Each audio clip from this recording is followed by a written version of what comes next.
Did I hit? Okay, it worked. All right. Me llamo. Hola. Me llamo Dakota. Uh, I don't know what welcome is in Spanish. I only know it in German, which is convenient for this episode. We're going to Berlin. Anyway, hello, welcome. I'm your Lord and Savior, Kuman Chloris. I play sometimes bonus, but most of the time he just kind of stands there. I'm also joined by the Imperator. Greetings. He plays Kairo Zetsubo. I'm also joined by Javier. Yo. He plays the Don Jibijambo Jr., Andor, Samsung Wong, Andor, Andrew Oid, Andor, sometimes a gay priest. Also, Kyle is here. Loving how that's a defining character trait of him. It is now, yeah. Gay priest. Sometimes he's gay priest. But also, Kyle's here. He plays Bonus's girlfriend. Yeah. It's episode, I think, like 25, 24. Something like that. Last time on Dragon Ball Z Kai. The vacation of a lifetime. The players were rewarded for their work with Hermes quite handsomely, and were given a first-class ticket trip to Normandy via a week-long nice cruise, luxury cruise as VIPs, first class. And they got on board. They handled the first day of their trip. They went to sleep, and then day 2 started, and then the episode came to a close on their week to Normandy, where they'll take a private jet to Berlin, where they will spend a week there, partying, having fun, seeing the sights, doing concerts, having a good time. So, oh yeah, we open up on the morning of the second day. What do you want to do? Oh, well, first thing Kairo's gonna do, he's gonna get up, stretch, look at the portcullis. Well, I mean, I would assume it's not like a port, just like a small port window. I'd assume it's like bigger windows that are. Well, if you guys are on like sealed. so you guys are on like the top level of the boat. You have like a whole balcony and like a whole window of windows, whole windows and stuff. You have like a balcony. It's pretty nice. This bitch definitely won't sink. Yeah, no, for sure. No conveniently placed iceberg's gonna bring this boat down. Until it does. Until it does, yeah, exactly. Kyra's gonna get up, he's gonna stretch out, he's gonna take Ankh out of sleep mode. He'll oil up his joints and everything, get ready for the day. No, righty. Anybody else? After a hard night of drugs and partying. Yeah, for sure.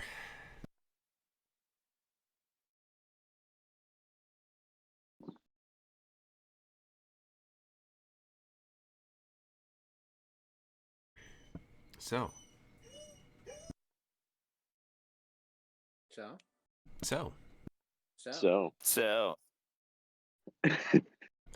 What's anyone else? Yeah, anybody gonna do anything interesting? Gonna wake. Do you need the I don't know. The list of things that can be done on the boat? Again, I can provide that.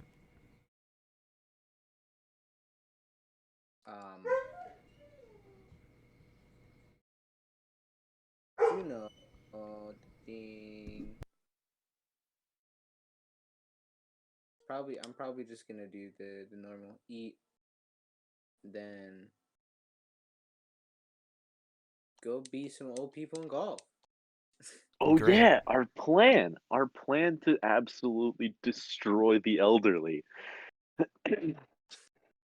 Not taken out of context, it is true. I want to destroy the elderly. Yes, Kyle, quote 2021, I want to destroy the elderly. Yes. Kyra's gonna start beating them in some shuffleboard. Well, actually, I know what I'll do. I'm going to go around the boat, and as I'm, peddling narcotics, I'm gonna spread a bunch of rumors to the old folks about, the new up and coming like shuffleboard challengers. See if I can't bait them into your trap to make some extra money. All right. Sell them sure. Stims. Wait, is this like single player shuffleboard or duo? Oh, this is What's like this full is duo shuffleboard. shuffleboard. Yeah. Oh hell yeah! Oh we got a 3-man. Let's go. All right, so Mr. Oid, as you're walking around peddling drugs and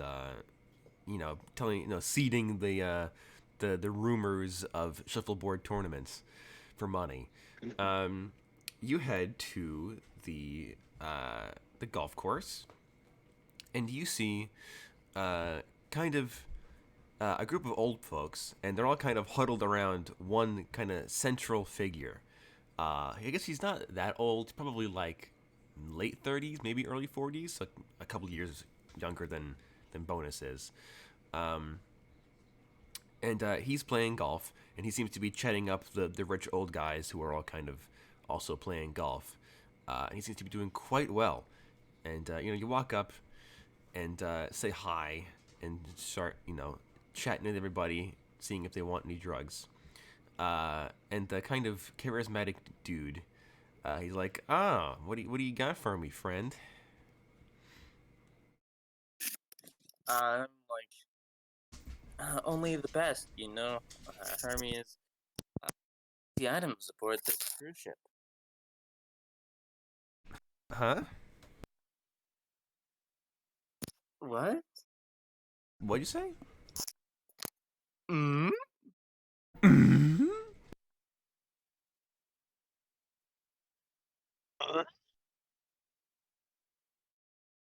All right. So yeah, I think he said only the best on this cruise ship. Okay. Yes. So yeah, he the dude, he buys like some stuff, and then he What hands you stuff? his business. Well, probably would buy like some cocaine, or like synth cocaine,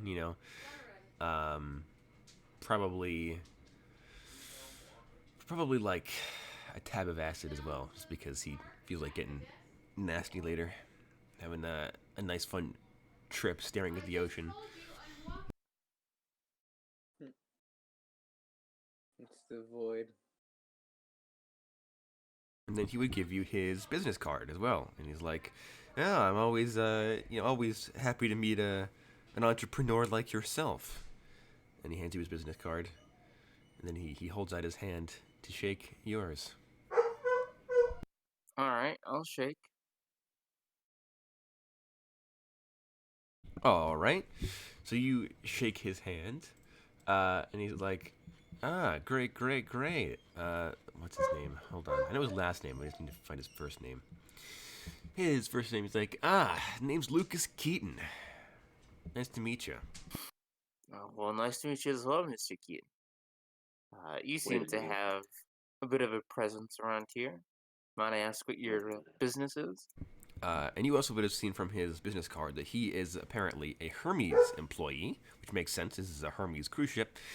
And he's like, yeah, I'm from Hermes. I'm in charge of their what is he in charge of? I think he's in charge of their imports from the docks. He's in charge of like this section, like where he now works for the Hermes Johnson. He now works for your guys' contact. As the kind of head of imports for Hermes, and he like manages the boats coming into the city in that section of the port. Where have I heard the name Keaton before? I don't know. Any relation to Michael Keaton? I don't think so. No. Okay. All right. I had to check. Maybe a long distant relative. Yeah. So he's like, yeah. So I'm I work for Hermes. I'm import manager for import district X or whatever. And he's like, what's your business besides peddling drugs? Oh, I'm as much on this cruise for pleasure as much as, work. He's like, makes sense. Well, good to meet a hardworking individual like yourself. Keep in touch, and he kind of like finger guns you. I'm like, sure. Finger gun that. Totally not intending to immediately burn his business card. All right. Are you gonna tell him about the shuffleboarding?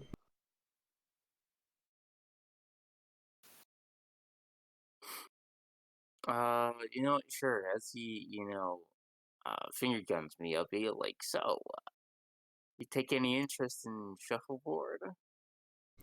He's like, well, I'm always up for a good old contest if that's what you're offering. We're Oh, gonna be well, taking perhaps bets at 12. not myself, but I heard, there's a couple of new challengers down there, taking names and all that.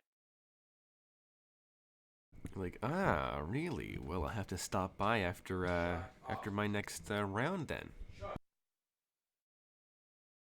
Perhaps I'll see you there. Is betting allowed on this ship together? I mean, there's a casino on board, so No, I'm saying oh, like, individual betting. um, I mean, I don't think it's probably one of those things where it's like it's not officially legal because that makes them lose money, but they won't stop you. Hey, let's go. Let's go. Sick. As long as I can't get kicked off the boat for it, we're golden. Are they gonna kick you? The ocean? I was gonna say that, and then I thought you Yeah. were gonna say yes. I mean, they have a brig, but that's it. As long as I don't get thrown in the brig for the rest of the trip, we're fine. Yeah, you figure you so long as like you know, As long as it's like small amounts of money. yeah, because basically like they only don't want there to be like large scale betting because it makes them lose money, basically, and they don't Yeah. want to lose too much money. If it's like, all right, I got $50 on myself. Yeah, know? then that's no big deal. But if you're like, all right, every person on this ship has bet $10,000 that I'm going to win this Well, shuffleboard I game. mean, you know. if they bet like 1,000 on themselves, then that's not my fault. Well, yeah, that's not your fault, but they might get ticked off with that. I'm betting like- 50 million collars. I'm Can betting you my imagine? entire life savings. Well, to these people, that's pocket change. To some of them, You're yes. right. You're right. I bet the whole Hermes ship we're on right now. Can you imagine? Can you imagine the captain comes down and he's like, "I'll bet the ship on my skills in shuffleboard." I'll bet the whole boat.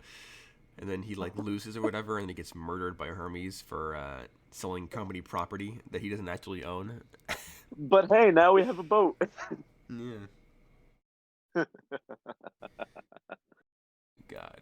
What a twist! But yeah, so Keaton's like, yeah, I'll have to check that out. I'll see you later then.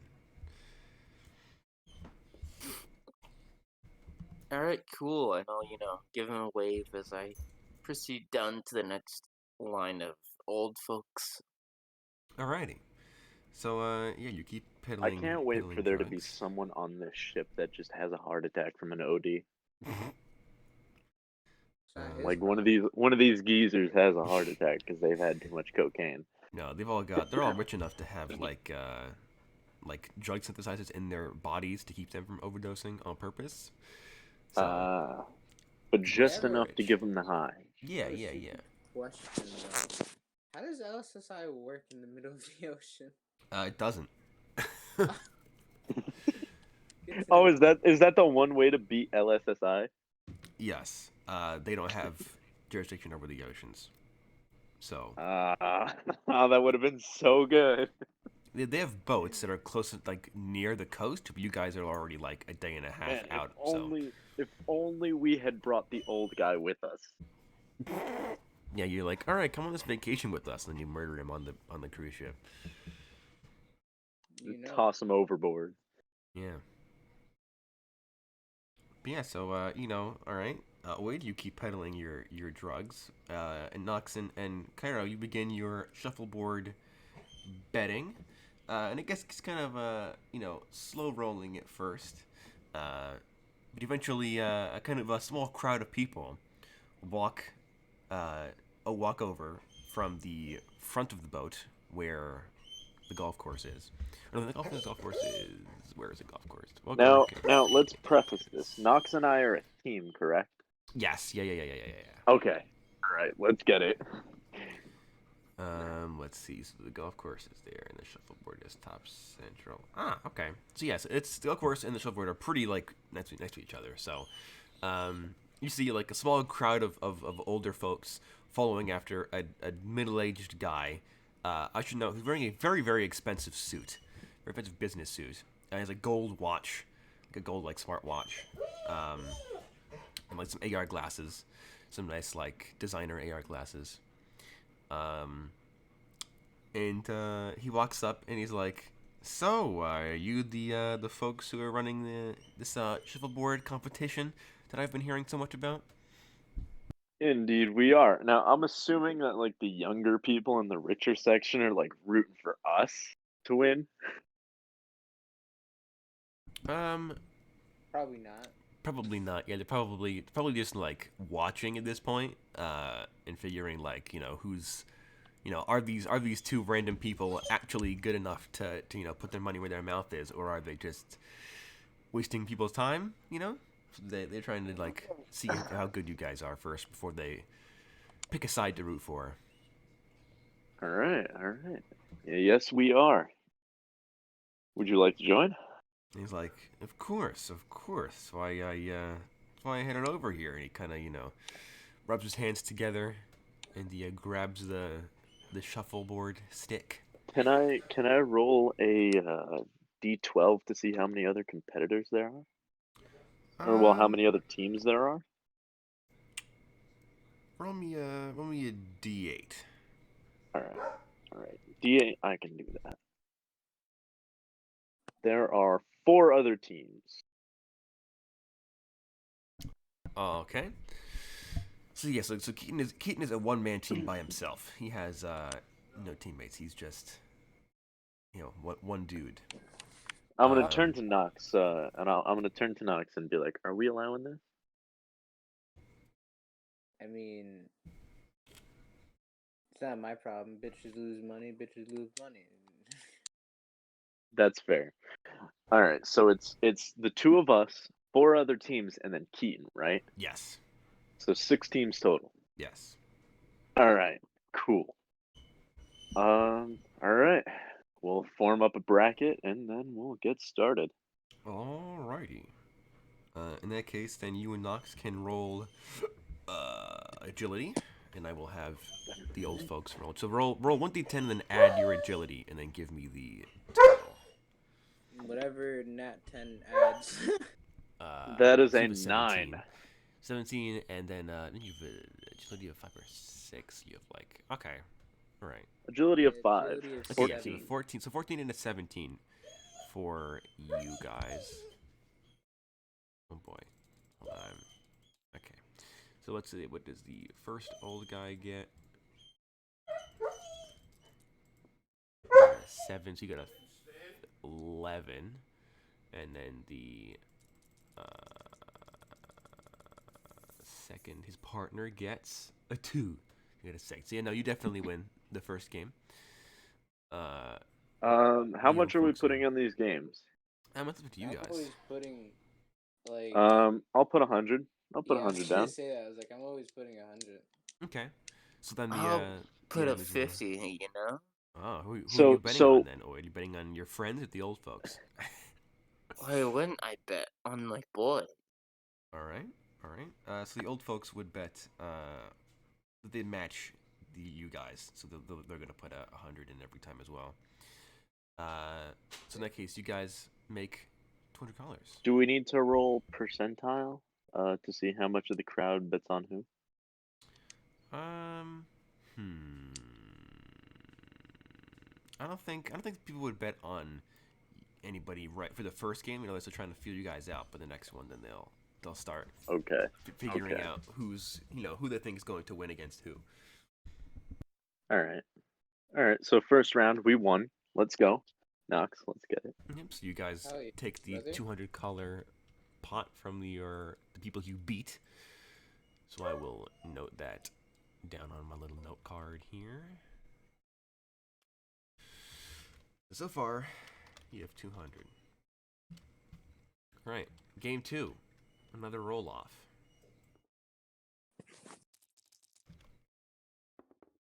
That is a Well, 10. I got a 6. right. So is that 10 on the dice or is that the total? That's 10 on the dice. Okay. So yeah, you guys win the second game wholeheartedly. Your opponents rolled a 1 and a 4 respectively, so they got a total of like 5 and an 8 because they're old folks. So yeah, you make 200 more callers off of game 2. Nice. Nice. All Uh, right. and in the bracket kind of way, because there are 6 teams. Yes. It was there's 2 games and then there's other people do 2 games and then that kind of the whoever remains standing. There'll be 3 games and then the on each side and then the winning team. So you have 1 more game. And at this point, people are going to start betting. So I will roll. So there's 6 teams, so I'm going to roll 1d6 to see how many teams bet on you guys. 3. Perfect. There's an extra $300 on the line for this game. All right. So yeah, another roll off for game number 3 before the big finale. That is a 5. It's 5, so you got a 10. Hold on. Kyle get? I am rolling right now. Enemy team I got an 11 and a 7. Got a 6. A 6? 6 plus 7 is like 13. So yeah, you guys also win. Barely that time. Hey. So you make 500 colors that game. All right. 900. And now comes the final game. I should have the Keaton by himself has beaten the previous 3 teams, and you're now facing off against him. And before the game, he kind of extends a handshake out. And he's like, to the winner go the spoils, gentlemen. To the winner goes the spoils. And Agreed. He'll palm you all. He'll palm each of you his business card as well. I have a bad feeling about this guy. It turns out all along, this is, a disguise of Flavius, and he's going to use his psychic powers to automatically win the game. to sink the ship and cheat by sinking the entire vessel. No. So yeah, you guys roll off, and he rolls twice because he goes for both of his partners. Yeah, that's why I'm scared, because 2 10s is painful. You got 2 10s, Lamel. Not on the dice, but in total. Oh, wow. Well, I got an 8, so. I got a 9. Let's go. You do beat him. Hey! And then I'll roll for who bets on who. Another 1d6. 2 people bet on you guys. So with an extra 300 callers after that game. So you're now up to a total of 1.1 thousand after the end. So I want to point out that during this final game, it's all like quiet. Everybody is eyes on the shuffleboard court. Oh yeah, for sure. People are like, the tensions are high. Yeah, you could hear a pin drop. Yeah, it's been an all-day affair too, by the way, because this is a essential tournament. So there are like people, like crewmen are walking around, seeing what's going on. People are rooting, whispering with themselves. People are getting like drinks brought over, so they can like, sip and talk and play and whatever. People being food over. It was a lunch break halfway through. And yeah, you guys do manage to win, albeit barely, but you do manage to win. You manage to beat him. We have finally dominated the shuffleboard court. And Keaton, after the final shuffles have been boarded, he kind of walks over and he shakes your hands again, and he's like, "Great game, gentlemen, great game. Pleasure to lose to such skilled players as yourselves." Who knew Cairo was such a shark at shuffleboard?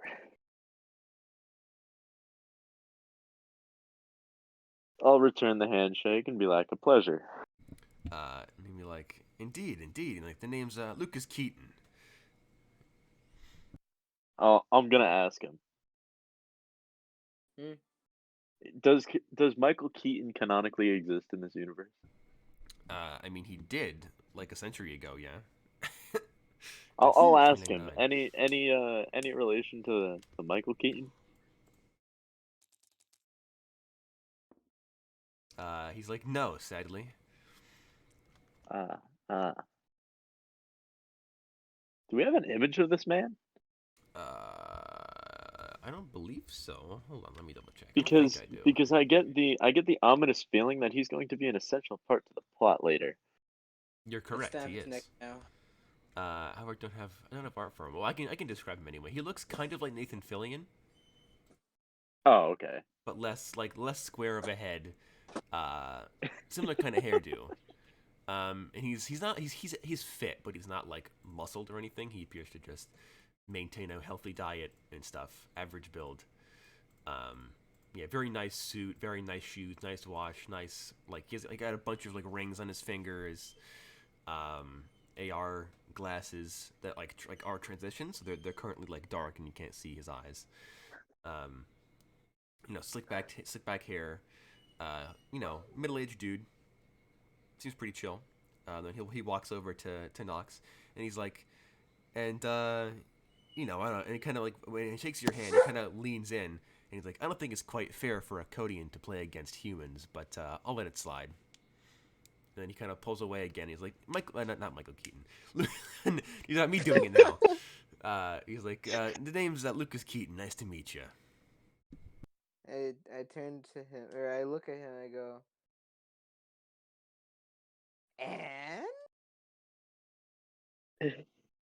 He's like, well, all in good It's spirits. All in good shuffleboarding. spirits. It's shuffleboard. It'd be one thing if it was a wrestling match or, a match of strength. Boxing. But They're this like is a match boxing. of dexterity and precision and totally fairness. And he's like, yeah, sure. Uh-huh. Sure. Like we weren't playing for blood today. Yeah, he's like, but no hard feelings. No hard feelings. I won't tell anybody else. No harm, no foul. Yeah. And he's like, well, lady, gentlemen, I hope to see you around. And he finger guns you both and then walks away. And the crowd of old It's people like kind that of follow meme him. where it's like the meme where the guy's on the podium, and he's like doing celebration and he came in third. That's Cairo celebrating his shuffleboard victory. Yeah, you're like biting metal and like, yeah! Spraying a to thank bottle of champagne into the air. I'd like to thank no one. This was all thanks to me. You guys can suck it. And also, because, wait, I assume you were betting on every game, $50, yes? Mm-hmm. Alright, so in that case, you would make all of your money back, and then, there were 4 games, so you would make $200. And, Nice. the others of you, the two of you, can split $1,500 however you want. Nice. I'd say what's 1.5? Halved? 550, right? Yeah, 550. Yeah. All right. Yeah, that's 550 for both of us. Sick. Alright, I will add that right now. Also, I'm gonna take this opportunity while I'm splitting the money up with Knox to check on my stonks. Alright, they're still up. They haven't gone up by much, but they're still up there. All right. I'm just gonna leave that in there. I'm gonna let that simmer. Going with Oid. Alright, so Oid made 200 colors. Up to 9 hundo. And then Knox and you made 550. I need to get my calculator. Alright. So that is day 2 is the shuffleboard tournament. It's a pretty big deal amongst the VIP members of the boat, who kind of obviously, being older and stuff, they pride themselves on their shuffleboard skills, and you've beaten them all rather handily because I rolled awful. So there's that. Huh. Serves them right. So They never accepted this shuffleboard challenge. So I'm assuming it's the next day. it is indeed. You guys wake up on day 3. Anything special you want to do? Kyra will wake up, not even get out of bed, but like lean over to the side of the bed and like tap the little tablet that's there for room service. Mm. And he's gonna order like a big breakfast platter and a smoke leaf joint on the side. Alrighty, easily done. And he's just gonna take in the view, watch some TV, take this day to recoup and relax. Cool. Yesterday was filled with some excitement, so he wants to just take today at a slow pace. Alrighty. You do so. A nice relaxing day. Anybody He'll else have probably anything? end up going to the spa after breakfast too. Okay. So then you get a nice massage, get a nice time in the sauna, get to exfoliate, be healthy. Yeah, of course, of course. Anybody else doing anything special for day 3? I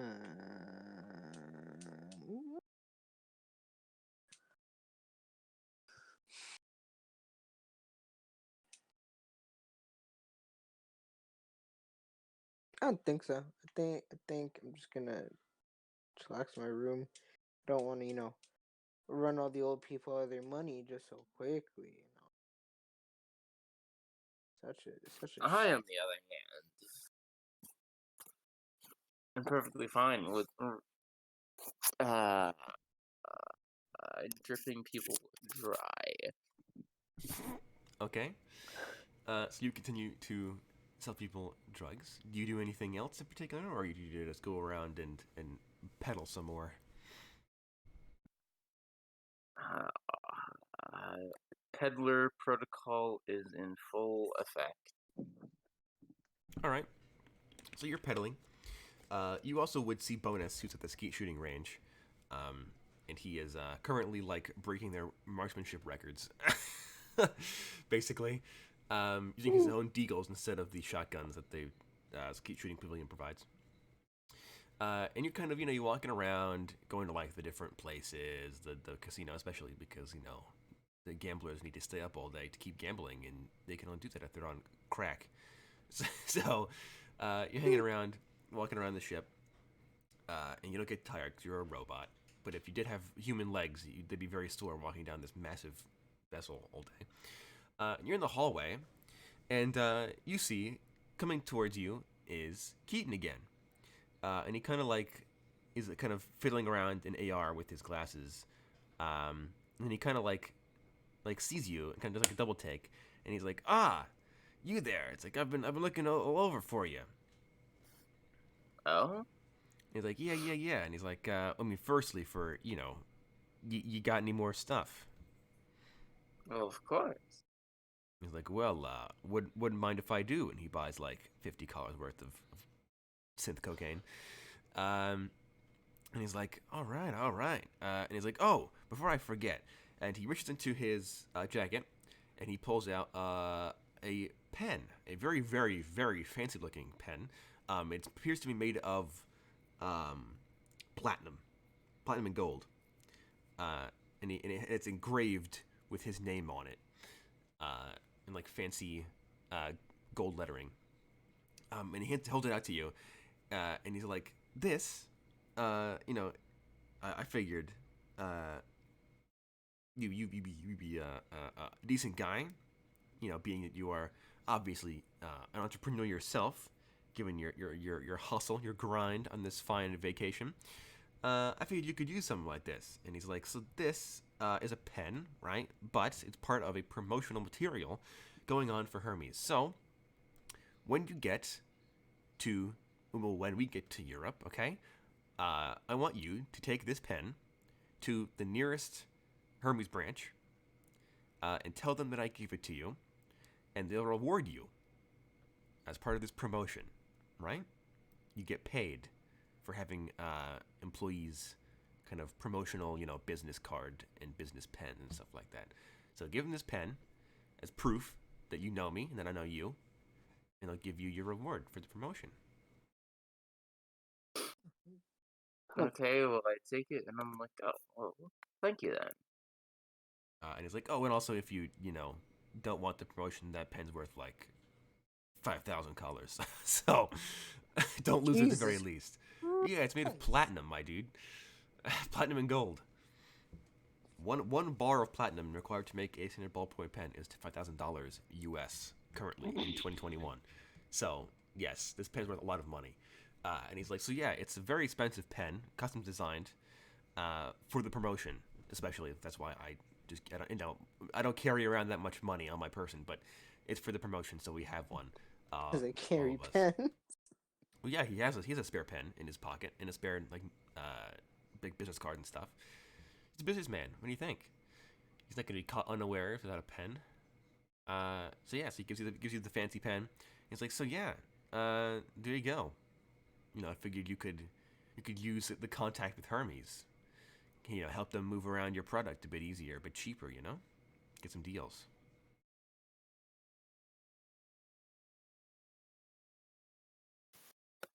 I cannot believe this. This is such garbage.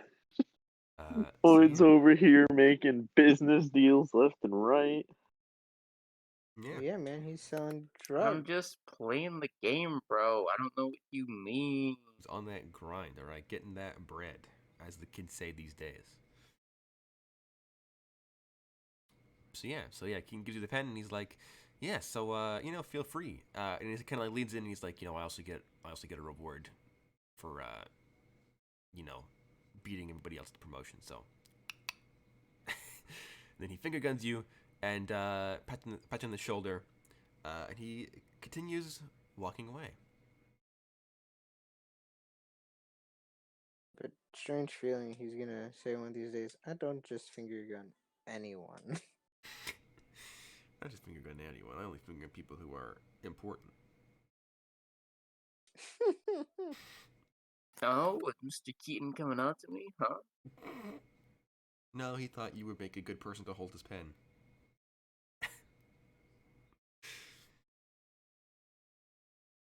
But yeah, Wow. so you know, you guys keep doing your business, go about, have a nice relaxing day, and the evening comes to a close, or the day comes to a close rather. And you all go to sleep, except for Oid, who doesn't necessarily need to sleep. He just kind of recharges. Um, so yeah, you have a nice lazy day. Go to the spa, go to the sauna and stuff. You know, get some nice room service, lounge around, go to the pool and stuff like that. And you all go to sleep. Sick. And then about around, I want to say, actually, I can tell you exactly when this happens. Why am I guessing? I have a timeline for a reason. I should use the timeline that I made, that I worked bloody hard on. At 5:30 a.m., you are all woken up by a knock at your door. All right, I get up. Why do these knock at the doors exist? I'm not gonna open the door. I'm gonna check like the people. I don't know if it's like a holographic peephole. Well, just like there'd be like a porthole, like window with like shades you can, you know, so you can just like look through. You know, Right, yeah, then I'll do that. it appears to be. Well, I guess in this case, Oid would already be with them because they would have gotten him first.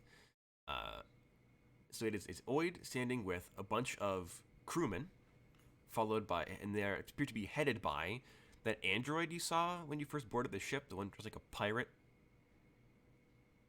Okay. Oid's being escorted? Yes, Oid. Well, yes, they would have picked Oid up first and talked to him first because, well, one, he doesn't sleep, so they would have just been able to, you know, immediately talk to him. But yeah,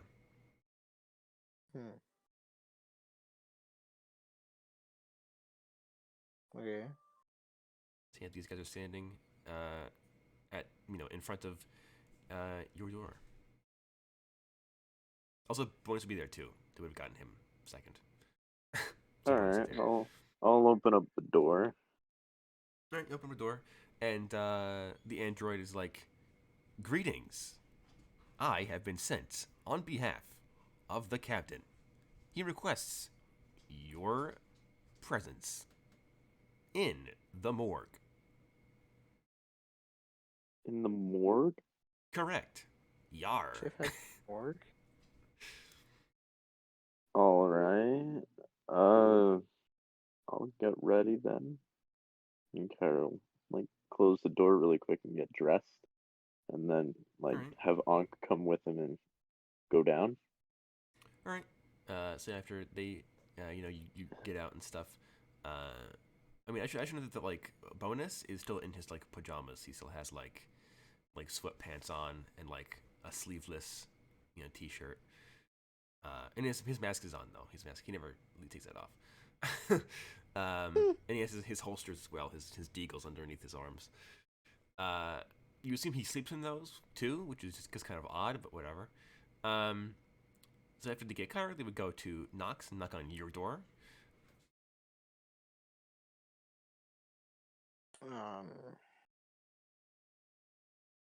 Yeah, I think I'm just gonna get up, gonna kind of pissed. I enjoy my beauty sleep. I guess go to the peephole. Be like, what? And it's the android, and he's like, "Greetings. I have been sent on behalf of the captain who requests your presence in the morgue." I look at the time. What is it again? Like 5:32. Jeez. I'd be like, why?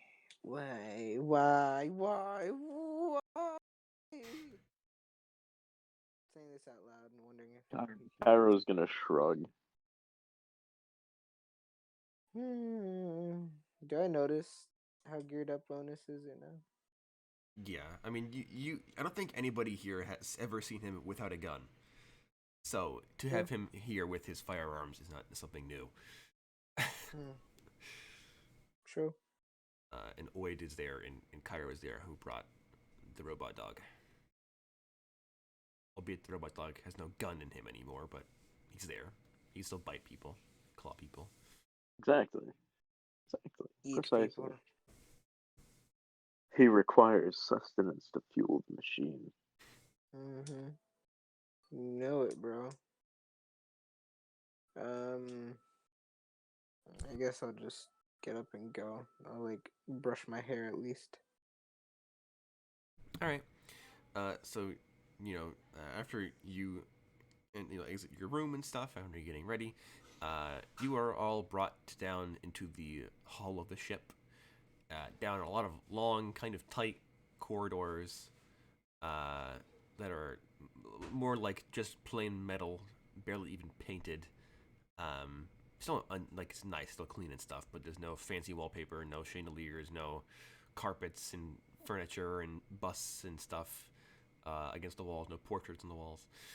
And you guys are brought down into the morgue, where you see the captain, who is kind of heavy bags under his eyes. He has a cup of coffee in his one hand. He's also in like pajamas, but he has his captain's hat on. Presumably he grabbed that on his way out. And he sees you all enter, and he is currently standing over one of the morgue slabs, with a sheet covering the body. And there are a bunch of like computer screens and stuff around that are like showing different like reports and stuff. And there would also be like a doctor next to him. And you all enter, and he's like, he's like, "Good morning, everyone. I apologize for the intrusion, but I was told to request your assistance." Mind filling us in here? And he's like, "Certainly." And then he grabs a sheet and he pulls it off of the body, and it's Keaton. He's dead. Wow, what a grand surprise! I know. Yeah. had no idea this could have happened. Exactly. What a shocker, huh? What a twist. Yeah. And he's like, so, at around 3:45 this morning, some of my sailors reported a strange bit of like driftwood that had gotten stuck along the side of the ship. So they hauled it out of the water to free it, and it wasn't driftwood; it was this guy. And he's dead. And they came to me a little while later. They woke me up early in the morning, and I decided to bump the responsibility up to my superiors, who told me that you guys were on board and that you'd be willing to help me. Ah. Well, do we have any leads? How did he die? And he kind of like gestures to the body and stuff, and the mortician, or like what's the term of the person who cuts the bodies open? Coroner, that's the word. Korner, yes. Yeah, the coroner. He kind of walks over. He has like his surgical gloves on, and he gestures for you guys to walk over and join him near the body. Kyra's gonna like kind of hold a hand over his like nose. I mean, the body doesn't smell See, that recently, but it mostly smells like but salt the saltwater Yeah, smell. yeah, it smells Like like it's salt water. bloated. It's a bloated corpse because it's been in salt water. Well, it's not super bloated, but yeah, it is kind of. Yeah, it definitely smells like salt water and like seaweed and fish. Taking that fat whiff, you know? Yeah. First things first, you guys notice he's not dressed in his fancy suit. He is dressed in, like pajama bottoms, and he's shirtless. And you guys walk up. And besides the very strong scent of salt water, which does not seem to bother the captain, who was, a sailor for a living, you see that the biggest, kind of, most obvious sign of physical harm, is that his throat has been cut, more or less in half. Huh? Like it's like somebody took a very, very sharp, very large knife and cut the front of his throat from artery to artery all the way across. Oh, And there are like bits of like algae and stuff stuck on the wound. I see. So now we know what killed him. Yeah, the coroner's like, yes. Let me just find my notes. It's way up here. Yes. And the coroner's like, it appears to have been a very sharp knife, that did this, because the cut is very clean, and the coroner kind of like peels the wound apart, and you can see like straight into his esophagus from the wound. Like very, very deep, very, very clean.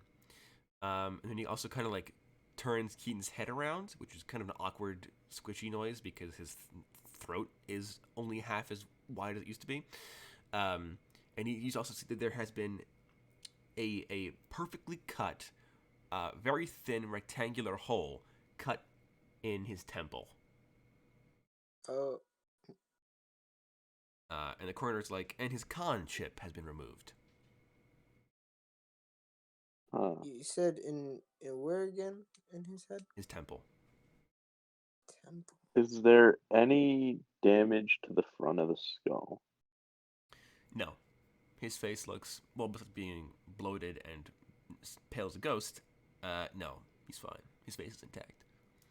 Would I know that LSSI always puts is uniform when they put their chips or no? You know that the uniformity of they do put them all in the same place, but they don't put them in the temple. They put that in the back of your head. The temple is where the con chips go and where the internal cell phones go. You would all know that. So there's a puncture in the back of his head? No, in his temple, and it is a very, probably like the width of like 2 credit cards. And it's kind of like an inch big, very, very thin rectangular incision inside of his head. Very, very, very, very precise. And the hair is like gone as well in the area.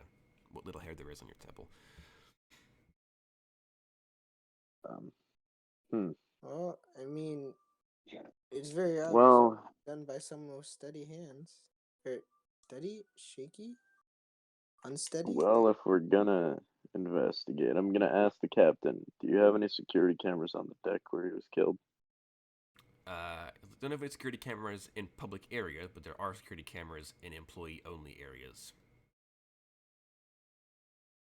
Do you mind if I check those? Might give me some evidence to He's get to the like, bottom of this. yeah, sure. The security office for the deck for the ship is in the like command column in the back, where the bridge is at the top of, you know. And he can bring you guys there after you handled the Morgan stuff. What else? Oh yeah. Also, on one of the screens in the morgue, there would be a toxicology report that was done on him. If any of you care to read that. Yeah, I'll sure. read that. So the toxicology report says that there is a rather large quantity of alcohol in his system at the time that he died. Not enough to knock him unconscious, but enough to make him definitely drunk. But far more interestingly is a rather large dose of benzodiazepines, which are sedatives.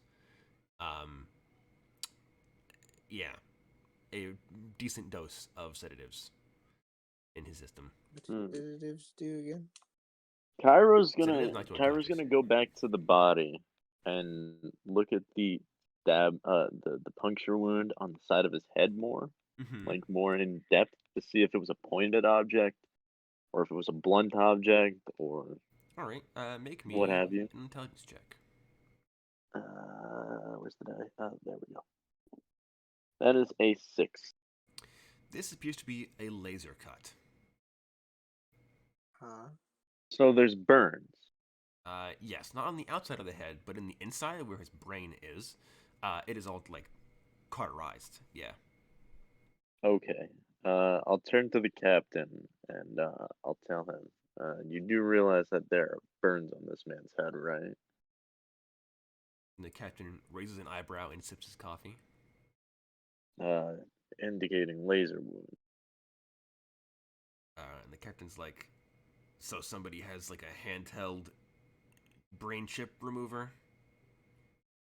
Either that or someone really wanted to dig it out and just so happened to have a laser weapon. Or laser knife, to be more precise. But these are definitely laser indicative wounds. Well, I'll take another look at the throat cut too. Is that like cauterized and seared like the head wound? All right, make me an intelligence check. That is a 9. This is not cauterized. However, you kind of take a closer look at it, and you realize that it is so incredibly fine. You've seen wounds like this a couple of times, in your career, and only when either Bonus or Nox use titanite weapons. The blade was titanite. No, like I don't think a tantanite weapon, unless upgraded, can leave burn marks. No, I'm saying the throat cut was titanite. Yes, the brain and the hole in his head was laser. Was cut. laser. Yeah. Yeah, that is. The throats, the slicing of his throat was titanite. Yes. I thought we were still. And then I'll inform the captain of this information as well. And he's like, oh, well, that's not a weapon just anybody carries around. As Bonus I looks can at almost- Nox side-eyed. I can almost. Yeah. I'm gonna turn to the captain and I'll tell him, look, I can almost 100% account for my cohorts here. They wouldn't have done so without, hearing from Hermes or anyone else, because they would have definitely gotten shot on sight if they had tried to do anything. So I can account for them, but it looks like we've got a rogue element on board. And the captain kind of puts his mug down on one of the like surgical trays, full of like scalpels and stuff. Kind of strokes his big bushy sailor's beard. And he's like, "Well, the company has, because this is an employee who passed away. I have been authorized by the company to give you each 10,000 collars if you can find the person responsible." Right. Do you think you could do us a favor and lock down the ship, confine everybody to their quarters? Just explain that it's a routine security check. For Uh, 5 days. He's like, "Yeah, I don't think that's viable." He's like, "But nobody can go anywhere because they're stuck in the middle of the Atlantic Ocean." So Unless they like swimming. he's like, "Yeah, but even then, we're thousands of miles from the nearest landmass." So Alright, well, you three can look over the ship, see what you can find at the spot of the murder. I'll look over the security footage, see what I can find there. Oh, also, I should note something else that the toxicology report would provide. The time of death is estimated at midnight. So it's pretty recent. When's Alright. the last time we saw him? You guys saw him like a day ago when at that shuffleboard contest. Oid saw him at like. Let me double check my timeline.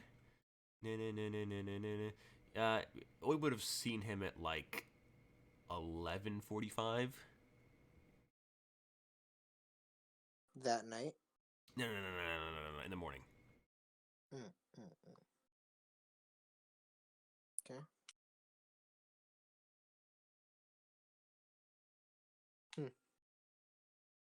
Okay. Yep. And then there's also on a different like a table near the body. There are a list of belongings that were found on his person. And among them are a spent shotgun shell, and a kind of like, I guess it'd be kind of like an elongated like flashcard, like kind of like thick paper, and it's kind of like decorated and stuff, and it's very very worn out and mostly unreadable. But you can gather it looks like, at least bonus when I can recognize it. It's a score sheet from skeet shooting. And then next to the score sheet is a ticket stub.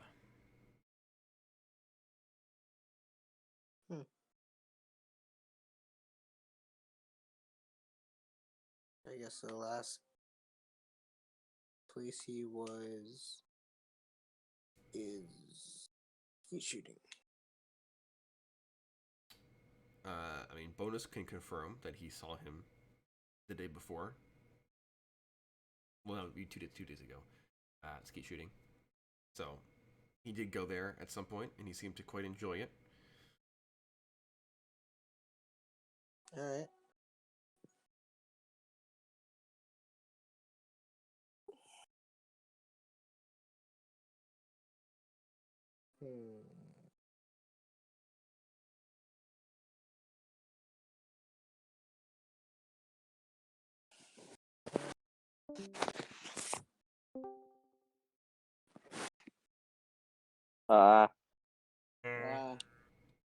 Alright, I'm back.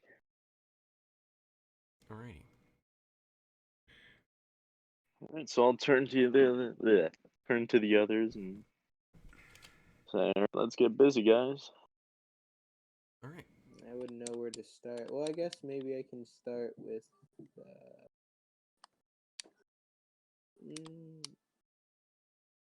who the hell knows this guy?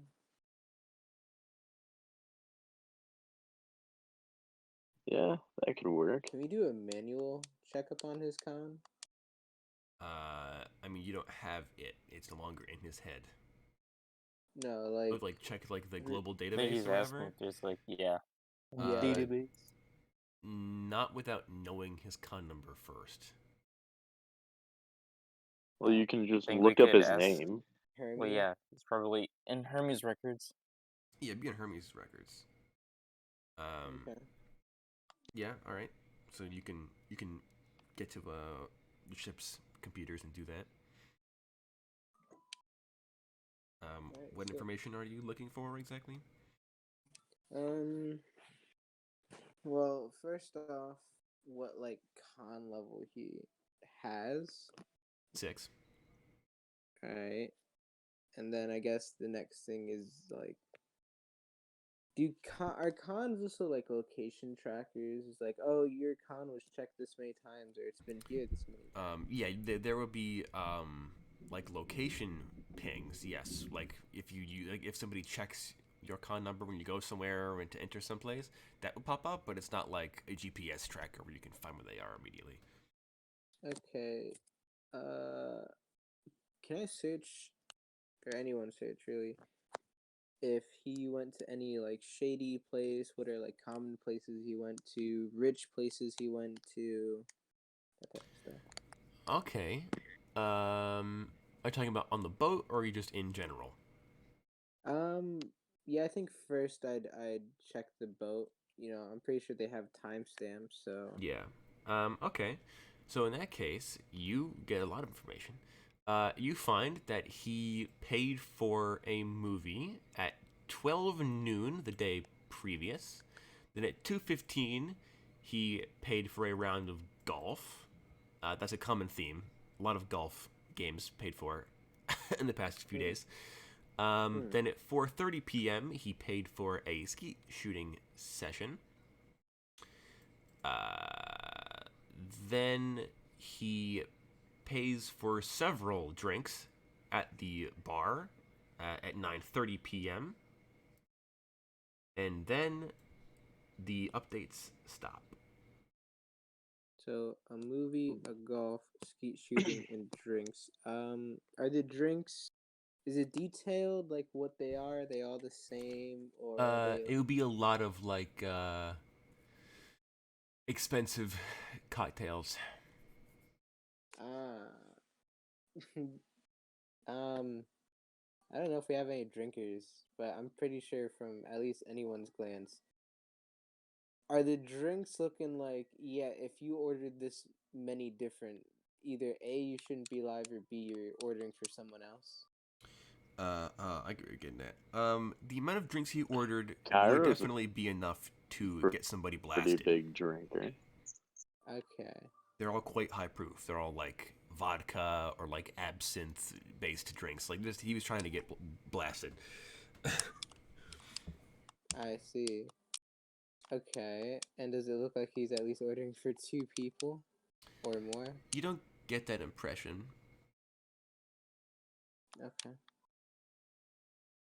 Alright. Alright. Okay.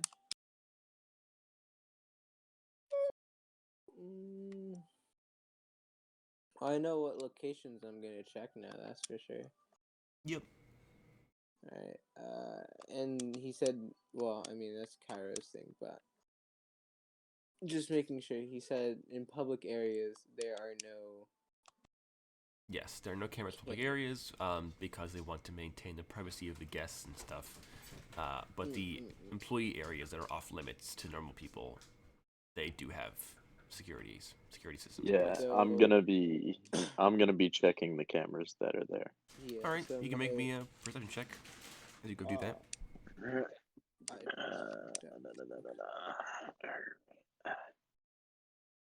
That is another 9. Holy shit. The security cameras don't seem to show up anything out of the ordinary. I'm trying to think. Okay.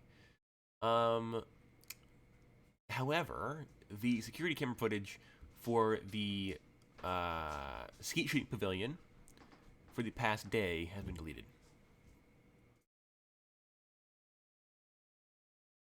Interesting. Very interesting. My question is, are we all like watching the security Right. cams and then we're going, or is it like Kyle just telling us? It's up to you. I think I'd watch it with Kyra so I can give input. Okay.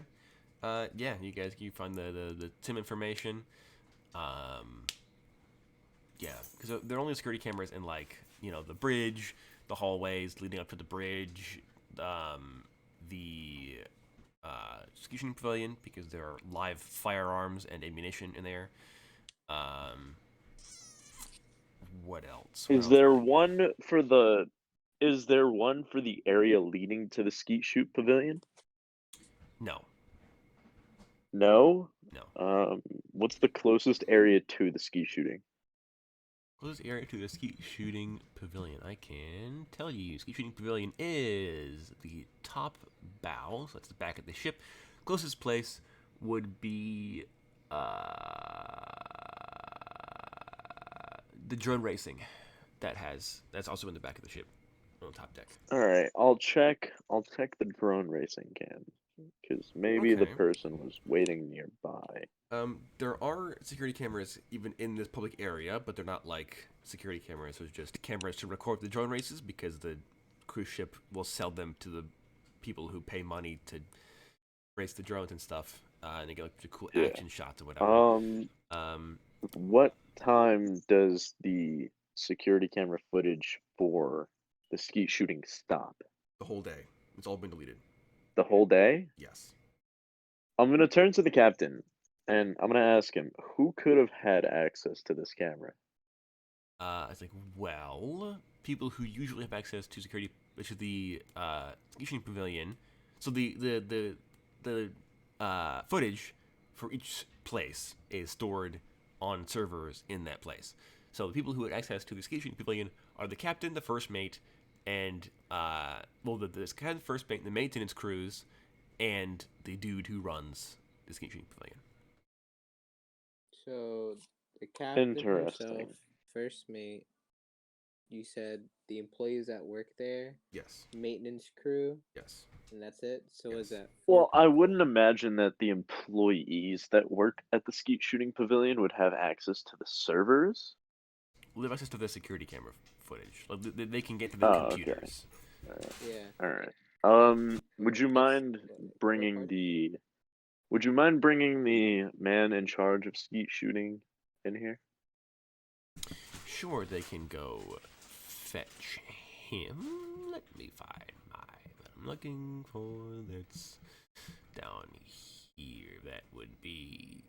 Where is it? That is. Here we go. Okay, so. Okay, they go off to that, and about 15 minutes later. So while they're doing that, I'm Yeah. going to check the security camera footage leading up to where the security footage is deleted. Okay, yeah, it looks to be all like standard stuff. You see bonus even doing his skeet shooting round, but that's it. Then after, I'm also going to check the footage mhm. at drone racing at least a half hour before the footage for the skeet shooting range is deleted. So the footage for the skeet shooting range cuts off at exactly midnight. You get the feeling that whoever deleted the footage just deleted the entire day, like from midnight to. Because I'm assuming it would take about half an hour to get here. It takes half an hour to walk the entire ship's length. Okay, so then it would take maybe 15 minutes to get from the drone to the skeet shooting, right? No, it would take like 5 minutes because they're Yeah, right that's what I next to said. each other. Yeah. Like 5 minutes. Yeah. So I'm gonna check drone racing 5 minutes before the skeet shooting footage was erased. Yeah. And I'm gonna look for anybody that's moving towards the skeet shooting. You don't see anybody. I mean, the angles are kind of weird and stuff, but you don't see anyone. Like, all right. See? Hmm? Wouldn't that be hard to see in a sense? Yes. Because like, yeah, the cameras only show the actual ship, in like small, disparate bits and chunks where the drones are angled in that way as to show the ship. So you get a view every once in a while of the actual like deck and stuff. It's a pretty, very, very busy deck. And you can hear in the footage the guns of the skeet shooting pavilion going off and stuff like that, and all that stuff. I think I'm gonna message someone really quick. Okay. I think I'm gonna message the Johnson, and I'm gonna ask him if he knows of Lucas. He knows of Lucas. He will tell you that he will. I mean, currently it's like 6 in the morning, so he kind of is slow to respond. And then he's like, "Yeah, sure, I'll do that in like an hour when I get to work." Basically. All right, yeah. Stupid question. Wondering how far hacking can go. Can't you get the original files? Can I? If you go to the server where like the actual pavilion, and assuming that the person wasn't very thorough, yes, you can attempt to recover them. All right, yeah. After we talked to the guy that was in charge of the skeet shooting range, Okay. I'll go check that.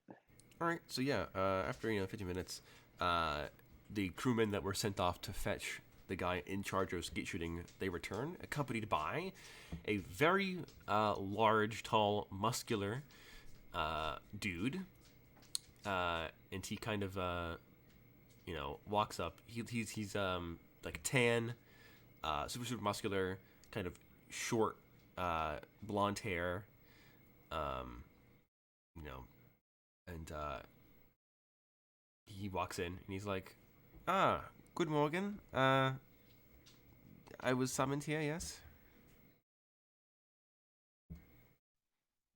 Yes, we're trying to figure out what happened to the footage of yesterday from about 12 p.m. or 12 a.m. to the end of today, or well, to the beginning of today. And he's like, "Oh, well, that's weird." And he's like, "Well, I don't know what happened to it, but I may have something connected to that." Well, One let's of start one with of the let's one of start the with shotguns are missing from the pavilion. this. Who had access to the security cam footage yesterday? As in, who actually went into the server room? If you Oh, can get us a list of names, well, that would be I'm mighty the only one helpful who of you. works there, so just me, as far as I'm aware, unless someone broke in. I'm gonna look over to Knox and Bonus Mm-hmm. with like a suspicious side eye. I mean, I go through sub vocals and I say, I'm like, as easy as it would be to go, yeah, it was one of the employees. Literally any of us can get into any of these buildings if they're closed, so I'm not surprised if it's some guy with like cyberware. After all, he had a tantanite knife, so Well, I'll go back over sub vocals. Well, obviously, but you know, we do kind of need to narrow this down a bit. yeah, I know. So if it was someone in cahoots with him, then hey, you know what? That just makes it a lot harder, because then that means more people that we have to confirm suspicion for. Well, yeah, but that's why I'm gonna try and recover the footage. Yeah. I'm gonna turn back to the guy in charge, and I'll be like, "Would you have a key card for that room?" The dude in charge of the pavilion or the captain? The dude in charge of the pavilion or the captain. Uh, I'm asking this in general. yes, they both have key cards. All right, would I be able to procure that card so I may access the servers? Sure, the captain orders the first mate to give you his key card. All right, I'm gonna turn to the guy in charge of the pavilion. You stay here. We might have more questions for you later. You're like, okay.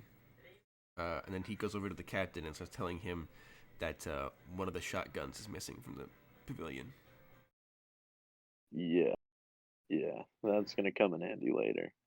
All right, I'll make my way down to the server room for the shotgun or for Mm-hmm. the skeet range.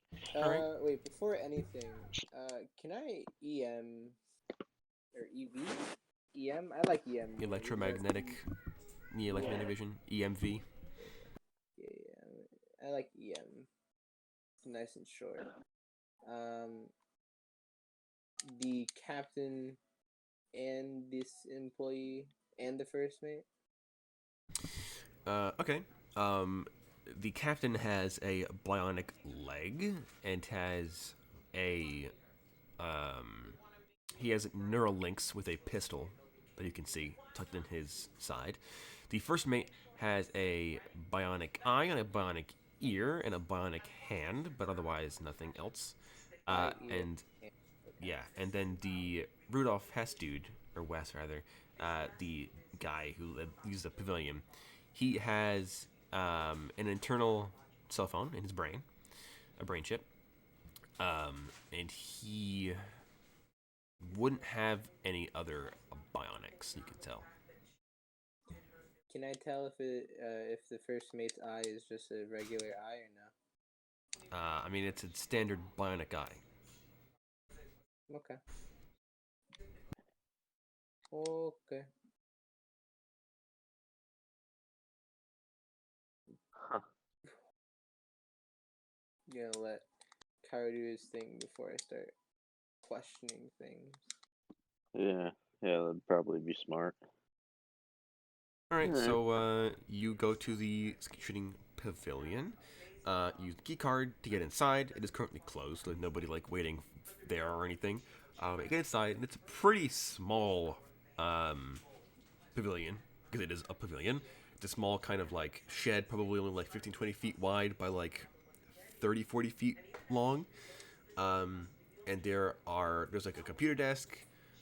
There are a couple of cubbies with like scorecard sheets, pens, pencils, that kind of stuff.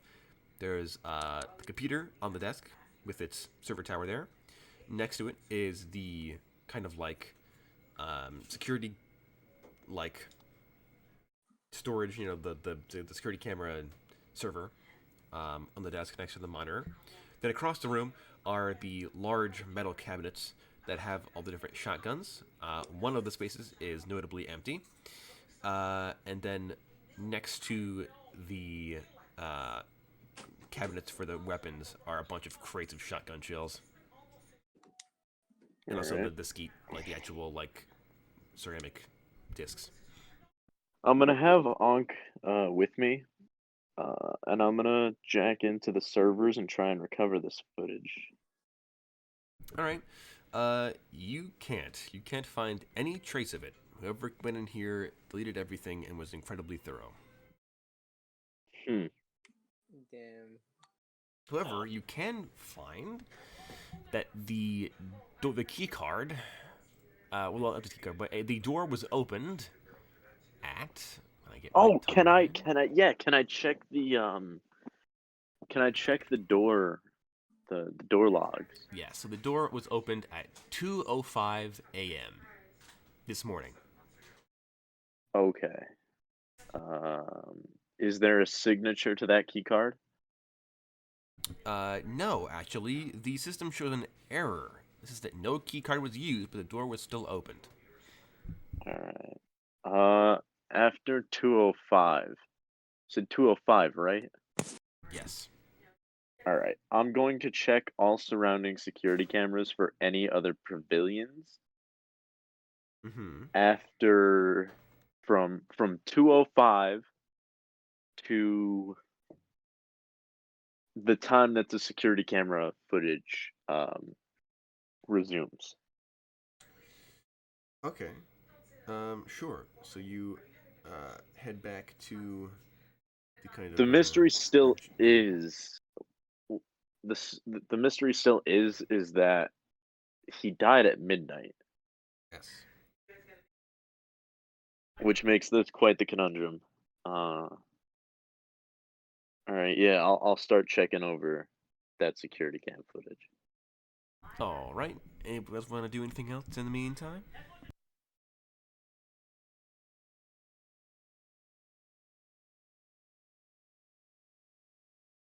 What I'm also going to do while I'm here is I'm going to call up to the captain and have someone bring some baby powder. So I have a theory. All Alright. right. You do so. Theory? What I'm gonna do is I'm gonna like sprinkle some in my hands. I'm gonna put it on the door itself, like wherever there is a hinge to open the door, maybe someone touched the door or something. It's And a then I'm sli- gonna it's like, a slidey door. okay, okay, then never mind. Not on that. But the gun cabinet, that I'm going to blow some powder on it and see if I can find a fingerprint. You find lots of fingerprints. However, if and when you check them over, they all correspond to the guy who runs the pavilion. All of them? Yes, all of them. I mean, right now it's looking real damning at the guy that runs the pavilion. But I know Yeah, it's but not him. I hope Dakota didn't do a simple like, aha, it was the guy in front of you the whole time. It was the suspicious, muscled German man. All along. Mhm.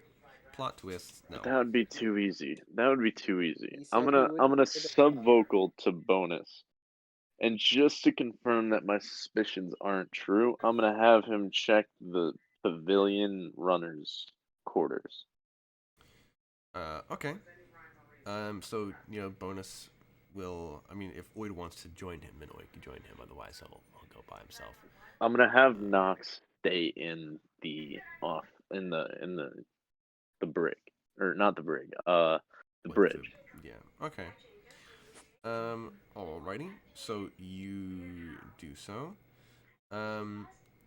Yeah, bonus will start heading off, and he asks like, "Are you looking for anything in particular, or?" A knife, any trace signs of gunpowder or shotgun, Okay. a laser weapon, Hmm. anything that can be used. Alrighty, I will have bonus roll for that. See, I know we're looking in the wrong direction. So yeah, bonus gets to the dude's room, looks around, and he texts you back or like over sub vocals or whatever. He's like, yeah, no, nothing here, just a lot of oil, like baby oil, and skincare products and some protein supplements and steroids. Well, Kyra's gonna look at all this and, you know, thinking about it, we really don't have any leads Yeah, until the Hermes Johnson gets back to me. well, you're thinking to yourself. I'm thinking to myself, yeah, and I'm gonna message everybody on sub vocals. What's the consensus on waiting for the Hermes Johnson to get back with some information on this? I mean, we can do a lot in an hour if I'm being honest. Even though it takes like a half hour to walk to certain things. Any suggestions, anybody? Um, just trace his steps that day and the day previous. First he went to the Yeah, movie, then he yeah. went what was it? Movies, golfing, Movies, golfing, skeet shooting, and then bar. Yeah. We could ask people at the bar. What bar did he go to actually? The VIP one.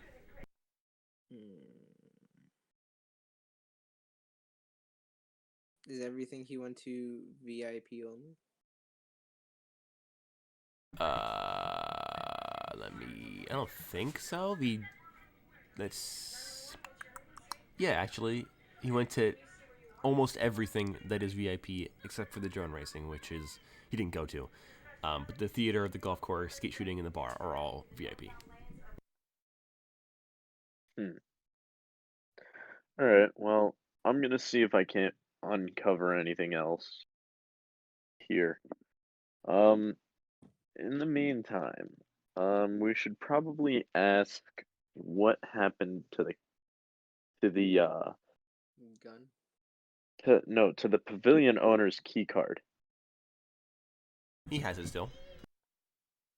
He has it? Yeah. Yet all of the door openings are registered to him. Mhm. Kara's No, gonna the one check at the over one at one more. 205 is registered to no key card. It brings up an error. All right. By the way, I should mention we have to be careful on who we like try to investigate, because I have a feeling the one of my shotguns are missing equates to the culprit is I'm gonna take you down with me, you know. It's a fair point, So I think at this but we point, still need to find who did it. well, yeah, but I also think at this point, I'd probably tell everyone to to be prepared to take a blast to the gut.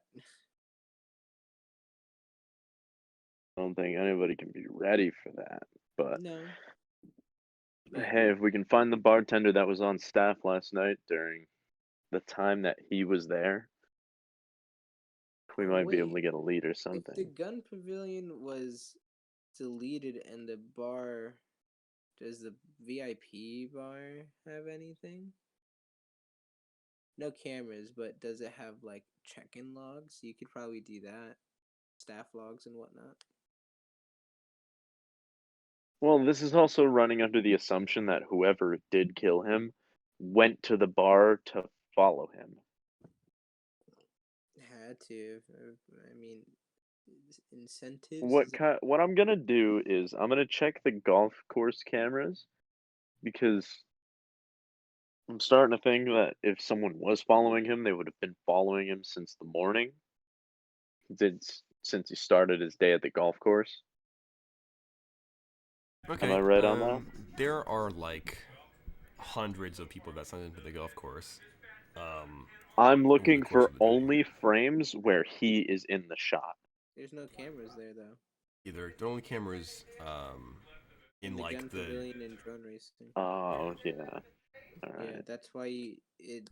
Yeah. That's why only one recording is really needed. Cairo is gonna start running uh logs on everyone after. Well, what time did he leave the golf course? Let me preface this by saying that. Okay, he would have left the golf course. That's the timeline. Where's the timeline? Golf course was he would have left the golf course at about like 4:15 to get Okay, to get so to skeet shooting. that kind of narrows down what I have to look through. So I'm gonna go from the time he entered to the time he left, running names on people that were there, people that were at the bar, people that were at the movies, and then people that were at the the skeet shooting. And I'm going to cross examine names. So I'm basically looking for a consistent name across all different platforms. Okay, so two names come up as appearing multiple times. The name Humphrey Keswick appears at the movie theater uh, and the golf course. And the second name is Kent Rothchester, who appears at the skeet shooting pavilion and the bar at the same time that Keaton was there. What So about the other guy? so did either of them go to all four that day? No. Was Is there any name that does appear on all four that day? No. Okay. All right. All right, we can work with this. Watch it be So what peace. were the two names? Humphrey Keswick is the one that's the golf course and the movie theater. And then Kent Rothchester is skeet shooting in the bar. All right. I'm going to relay these names to Knox and Bonus, and Bonus can then give it to Oid. But I'm going to have Knox ask the captain about those two. I'd probably ask back before saying anything. Are there cons registered as employees, and what level are they? Can I check that or? You can check. Well, I guess if you asked for the passenger dossier, you would find that information. Yeah, sure, I'll do that. All right, so you ask for the passenger dossier, and they give it to you. Both of them are registered as passengers. Humphrey Keswick is registered as an employee of Hermes, who works, I guess, at the same level as Keaton, in the same department, that being imports, nautical imports. And Kent Rochester is registered as, where is... He is listed as being a oh, I got rid of that tab. Why did I get rid of that tab? That's the wrong tab. Oh, I have so many Chrome pages open right now. Let's see. He would be Kent Rochester would be listed as an employee of Synthetic Chem Solutions. All In right. what branch? Oh wait, no. Actually, since he's not Hermes, we don't know that. Yeah. Synthetic cams, you said? Synthetic Chem Solutions. They are a fuel company. Oh, chem. Okay. I was gonna say, I was like, Well, the first thing that immediately gets triggered in my mind is competition between the two of them to outperform the other. So I guess we'll have to look into the Hermes employee first. You would get both Rochester and Keswick's room numbers as well in the dossier. Nice, nice. So which one's the Hermes employee? Humphrey Keswick. All right. Well, how about we split up into twos? Wood and I can take Keswick, and Knox and Bonus can take Rochester. excuse me. Sure. Cool. Ready? All right, Who let's wants get to go to it. first?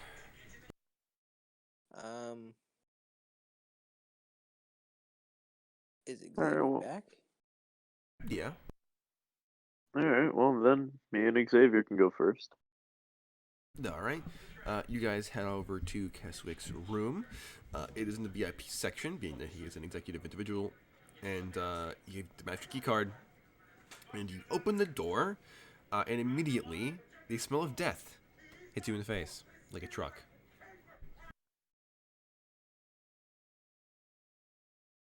Tara's gonna take a loud, audible sigh. Did you say death? Lamau, imagine Yes. being able to detect the smell of death. Unrelatable. Well, looks like I'm looking inside the room. Turn on the lights. Anybody home? Alrighty, so I can tell you what it is. You see, this is number 12. So, there is, right, the suite is identical to your guys's, by the way. It's like the same kind of layout and general aesthetic and stuff. Keswick's body is lying on his bed, in his bed rather, under the sheets, with his neck sliced open in the same manner as Keaton. Yeah. That's it. I'm gonna Otherwise, radio Wow. this his room into is the. spotless. I'm gonna radio this into the captain and the others in the group. He's gone. Same wounds, same manner. Dead in bed. All right. The captain will tell you that he'll send the coroner up to go and fetch the body.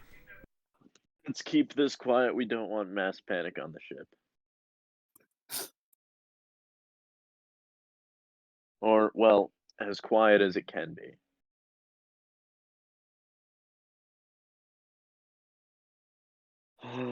This is just great.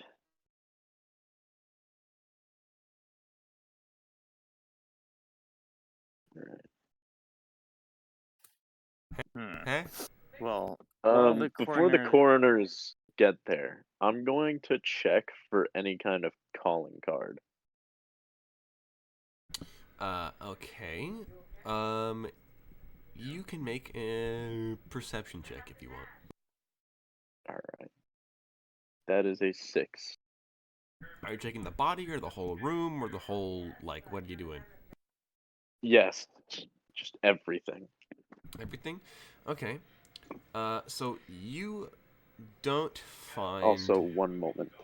I'm gonna mute for a second. Okay. Yeah, you don't find a like calling card or anything. There is no wound in his temple. His con is still in his head. The body is also far more recent than Keaton's is. You would estimate the time of death as being around. Actually, I'm incorrect. It's older than Keaton's body is by several hours. I got those mixed up.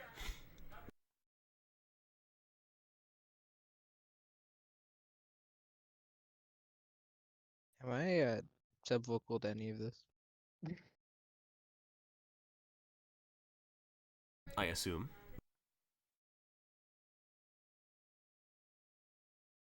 Okay. I'm just keeping track. It's older? Yes, the body's older. How much older is older? You aren't a coroner, so you don't know. Oh, I thought the coroner did go there. No, this is before the coroner gets there. Ah, okay. Okay. Alright.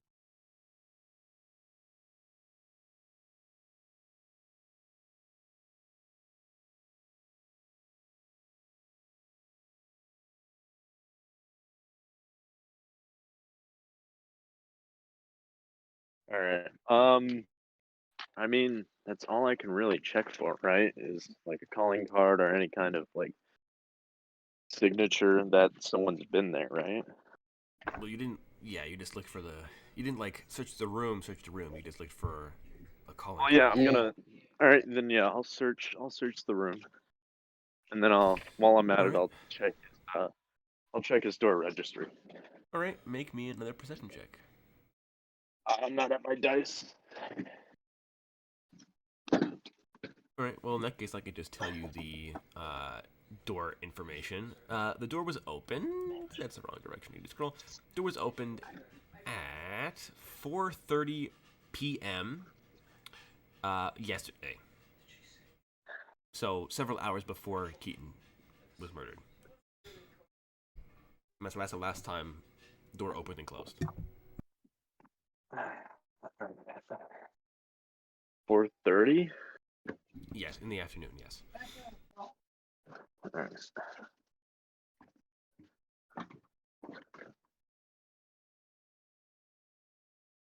Does any of the timings of Keaton even come close to that or no?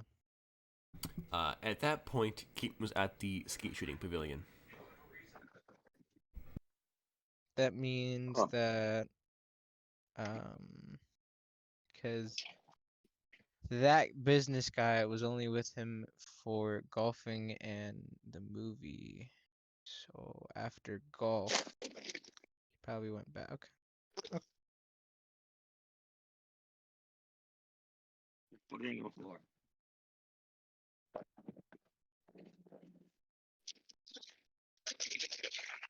This is quite the conundrum. Mainly because so far we don't really have any leads, but I mean, if Bonus and Knox can find anything at the other room, then We got plenty of leads, bro. It's just one of them's dead now. Alright, so If that's to offer him, So Knox and Bonus are going to search. They're looking for Rothchester, right? Yes. yeah.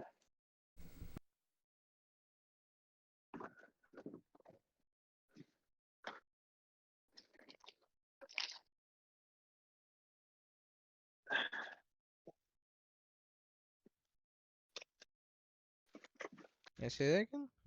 I'm putting Uh, away groceries. you're like you and Bonus are going to look for the other guy, right? Yeah. Before I do that, I definitely like get dressed and whatnot. Gear up. I wasn't expecting to, go manhunting. Okay, yeah, Bonus would do the same. So you guys head to Rochester's room. You knock on the door. He does answer. He is a older guy, probably mid to late 50s. Similarly, a very, very nice suit on. Nice sunglasses, nice gold watch, Mm. AR glasses. Um, yeah, you open the door, and he opens the door rather, and he's like, who, and who are you? Hmm. Man, I was really hoping this guy was dead too, if I'm being honest. I wasn't planning on talking. Wow. Um, well, first I EM, to see if this guy is hiding anything. He has an internal cell phone in his brain. Uh, but that is it. Besides some like minor like health implants, stuff like that. That's it. Hmm. Huh. I wasn't expecting. All right. I would want to know, is the captain giving us like legal things like you're under suspicion of a said crime and you're coming with us? I mean, you can try that. The captain just is, Hermes is paying you guys to find out who killed Keaton. So, And then I'll go with that shtick. I'll be like, you're under suspicion of a crime that was recently committed. So please cooperate and come with us. okay. So he's like, what? Like, you think I, what, what? Like, come on, a cop, get out of Were you here. gonna say? Were you gonna say kill? Hmm. No, it's like, No. no, you guys aren't cops. What? And then he goes to close the door. I'd obviously stop it. Right? I say you do because you're just far stronger than an old man. So, yeah. I look at him like, look, we got hired for something. Either you come with us and you cooperate, or you're gonna have more health implants after I'm done with you. And he's like, then I'll just call my lawyer and have him sort this situation out. I'm on Hold vacation. on. Hold on. What? Him calling his lawyer about something? Yeah, he's like, I'll just call my lawyer and have them sort this out. I'm not going anywhere.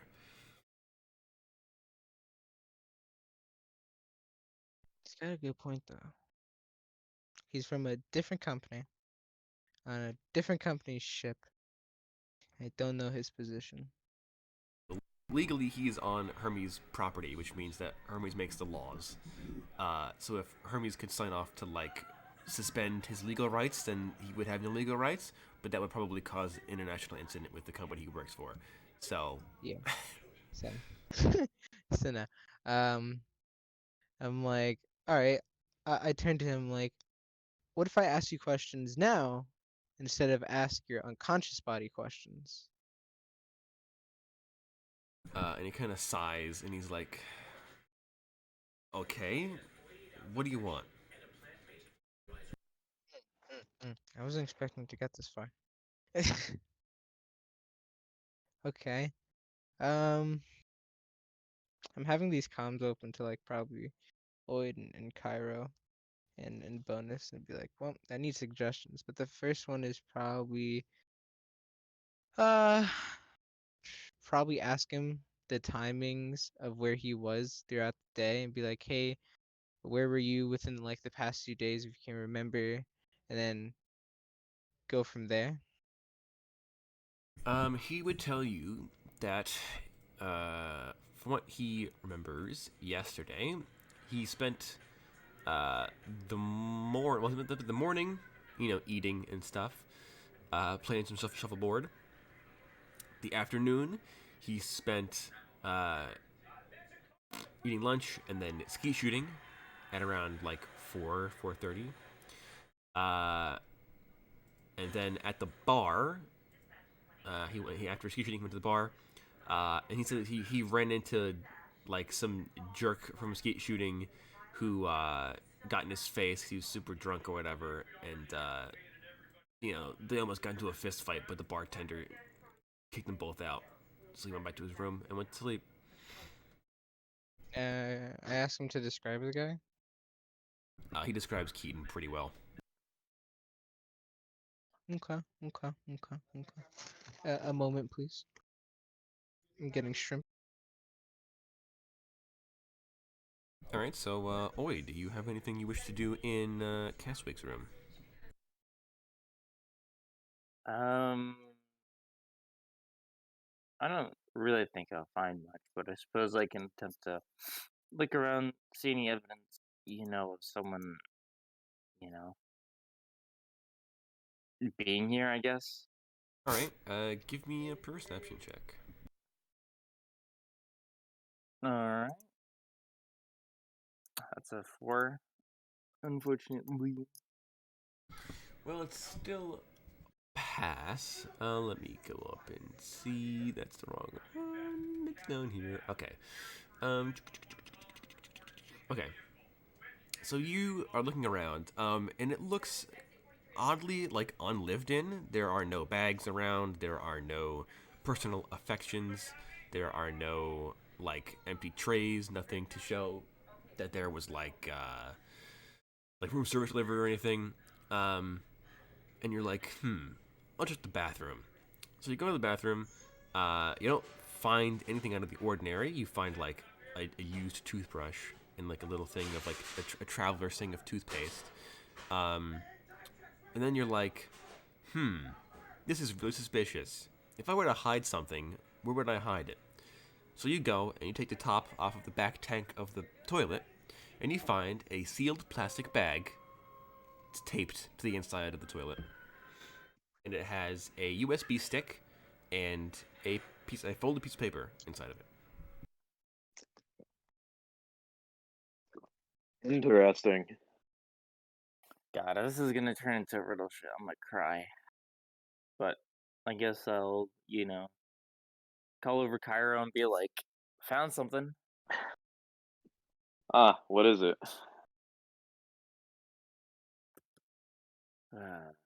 Not entirely sure, to be honest, but Well, let me see it. Let me see if I can dig anything up from this. First things first, let's open the bag and inspect the note. The note has the words cargo container number 5153. I'm gonna radio into the captain and be like, hey, mind if after we're done in this room, I go down and check a cargo container? The captain's like, if it's pertinent to the investigation, then yes. New information has come to light. And then, I guess what I'll do is there a computer in this room? Pardon? Is there a computer in the room? There would there be? No, there wouldn't be. All right. I'm gonna radio back into him, and secondly, I'm gonna come up to the bridge. I'll meet up with you there. I have a USB that I need to check. All right. But other than that, I'm gonna like open my trench coat and put it into the pocket. You do so. And then I'll put it in there along with the note. Is there anything about the note that stands out? Is there like blood on the note? Nope. It's a written. Yeah, it's handwritten. Under duress? No, it just appears to be handwritten, like a sticky note. All right. Yeah. All right. Oid, if you want, you can wait here for the corner, but I'm going up to the bridge to check this USB. I'll go with Cairo. All right. Ankh, let's go. Let's get up there. All right, so you head up to I'm back, the by the way. bridge. We should also probably check Keaton's room. Watch it be the corner the whole time. What a plot That twist. would be very unfortunate. But anywho, Mhm. let's when we get up to the bridge, I'll plug the USB into a computer. Make sure that the computer's not connected to anything vital, of course. All right, so you plug the USB drive into the computer, and it pulls up what would this be? This would be so. I guess first of all, it loads up and it downloads a file onto the computer. Okay. I ran the check to make sure that it's not connected to anything vital. Yes, and the file isn't named .exe or anything. It isn't a virus. Okay. All right. Let's open that bad boy up. All right. The building explodes. No, I'm kidding. That's pretty funny though. No. So you open up the file, and it appears to be it's a kind of. I don't think any of you have seen a file like this, and it is a personnel dossier on a woman named Angelique Rose, who is a Paris citizen, listed as an employee of what's the company called? The company is called Credit Robespierre, the massive bank that runs out. As you know, she would be. What am I talking about? She'd be an employee of the RVGK, the German Defense Corporation for Europe. And it's just this dossier? Yes, and it's in a very strange style. You've not seen it or any of the logos on it before. I'm gonna ask for Bonus's professional opinion on this. All right, now I will have him roll an intelligence check to see if he knows. This is even a little bit outside of his wheelhouse. He got a 5. That's good enough. He tells you, he's like, oh, that kind of looks like a cyber scan securities, like most wanted file. And you, Cairo, Interesting. especially would know what Cybersyn Securities is. It is a subsidiary of Kode Enterprises that is kind of like Interpol, but it's specifically anti-hacking Interpol. They specialize in global, like digital crime prevention and stuff like that. AKA like they're your worst nemesis. If they have a file on someone, it means that they are like an international criminal that Canadian Enterprises wants dead, or in jail, or worse. Yeah, they mean business. All right. So what I'm gonna do is I'm gonna make a copy of this file and save it to my own USB All right. so that I have that for later. I'm gonna turn to the captain and tell him, how long till we get ashore? 3 days.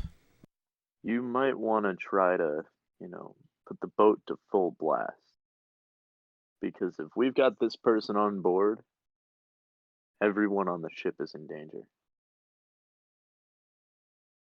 And he kind of like raises his eyebrows, and he's like, "All right, I will inform the. I'll set the bridge up and stuff." But for now, let's inspect this cargo container. Alrighty. So you guys head down to the cargo hold.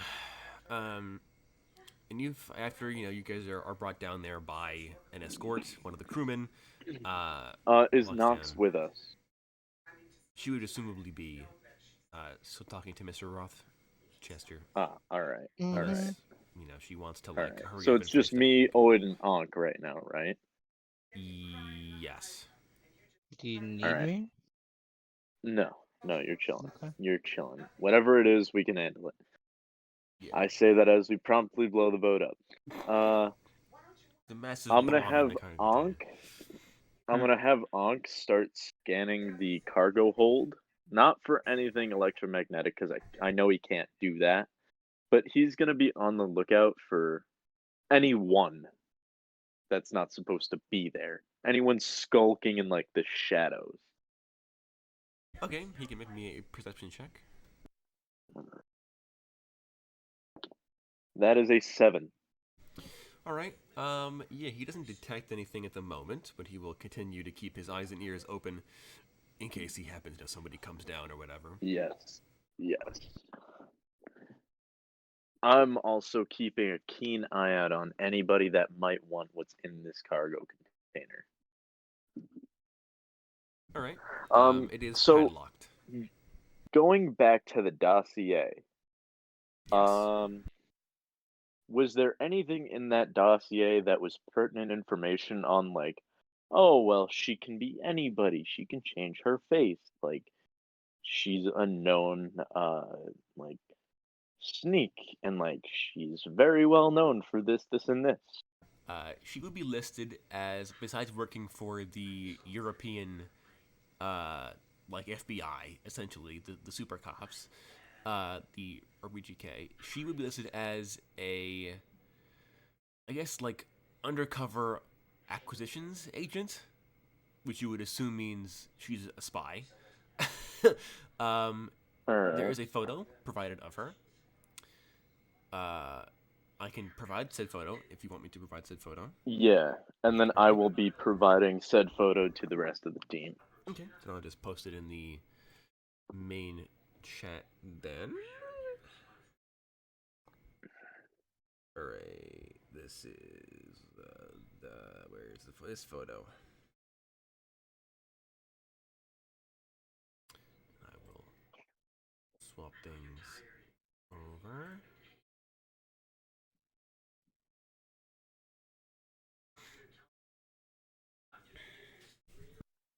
Interesting. Under her kind of like applicable skills, it was that she is a capable hacker, being that she is a spy. Also quite charismatic and a very, very efficient assassin. Ah, I see. Any known augmentations on that dossier? No. Oh, okay. All right. You said it's just padlocked? Yes. I'm gonna go to the captain and be like, "Hey, you got a combination for this, or a key?" He's like, no, we don't padlock cargo containers. We use like actual advanced systems built into the containers themselves to lock containers. Well, if it's just a padlock, Ankh, get over here. I'm gonna have Ankh open up the container. All right, yeah, easy enough. He just kind of bites one end of the chain and puts his claw against the other one, and he yanks it down, and it snaps the lock off and the chain off. And you can open the container. And you open up the doors of the container, and this is very easily, very obviously, a mobile command center of some kind. It is lit in here, but there being no obvious generator of power or anything. There are lights. There is a mechanical workshop with a bunch of like spare parts and tools on the walls.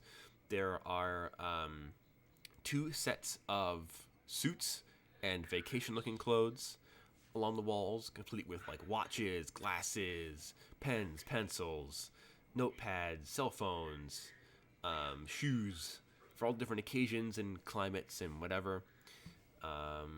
What else? There's also a computer. So on seeing this, Cairo's heart's gonna kind of like skip a beat out of anxiety. Do I feel any kind of like looming presence like watching us? Can I get that inkling? I mean, you are a psychic, so no. Like, but you know how you get that feeling like someone's watching you? I mean, no, you don't get that feeling currently. Okay. All right. I'm You gonna step tell inside, you Bonus. die. I'm gonna tell Bonus, hey, watch my back. I'm gonna turn to the captain and I'm gonna say, Well, can I trust you with this? bonus is with Or not Bonus, Knox. Oid. Oid. I'm gonna have Oid keep me covered from, the cargo container. I'm gonna turn to the captain and take out one of my hands of Anubis, and I'm gonna like gesture giving it to him, and I'm gonna tell him like, hey, can I trust you with this? He's like, oh, I don't need one, and he reaches into his jacket and he pulls out a massive revolver. Ah, very good. You come prepared. Um, as for right now, Cairo is gonna check the perimeter of the entrance to make sure there's no booby traps, make sure there's All no right, tripwires. make me a perception check. That is an 8.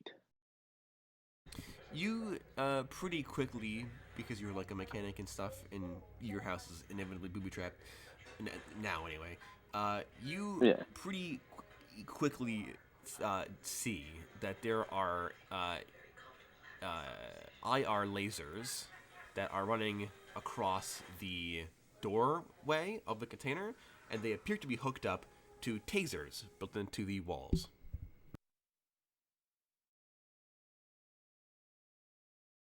All right. All right. Can I see what kind of tasers they are?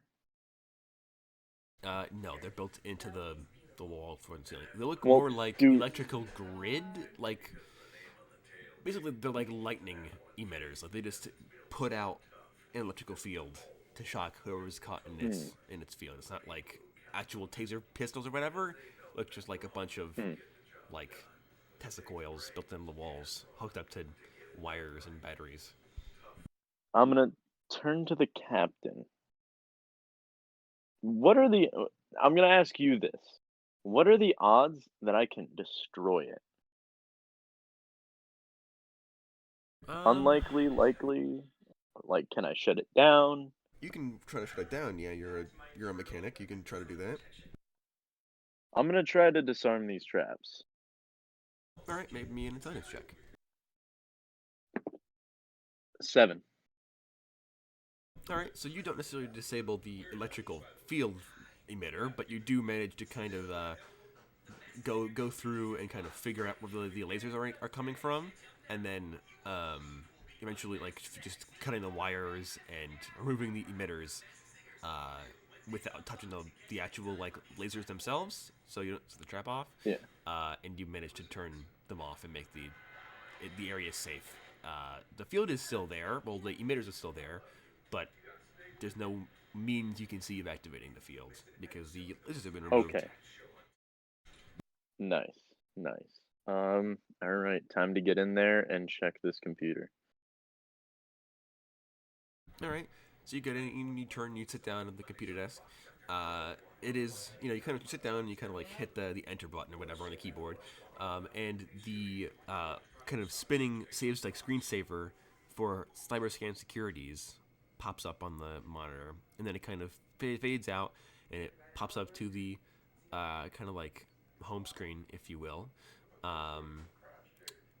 And there is one. We're going to be no. Yeah, there's one file on the desktop of the computer, and that's it. All right. Let's open up that file. Okay. So you open up the file, and it is another kind of CyberScan Securities style document, and you get it pretty quickly that it is a like mission briefing, because it says basically, yeah. Do you read the whole thing? How much do you read? Should be a question I ask first. I'm sorry. What was that? One more time. It looks to be at first glance a CyberScan Securities mission briefing. So how much do you read? As much as I can. All right. So you gather pretty quickly that the document refers to Keaton and Keswick. Those are originally posited as code names, not their actual names. Keaton and Keswick are to transfer information from Ryanstown, Korner Enterprises in Ryanstown, to Korner Enterprises in Switzerland in order to help the expansion effort in Europe. The mission briefing would also warn of 2 potential agents planted on board the ship. The first one is, what's her name? The woman in the dossier.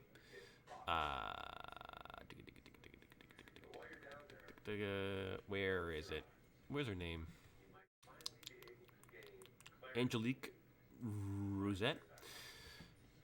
And then the second name, well, I guess, yes, that's the first agent. And then the briefing says that there's a possibility that the that the RVGK, as a way of defending their territory from Enterprises, has replaced the ship's android with an assassin droid.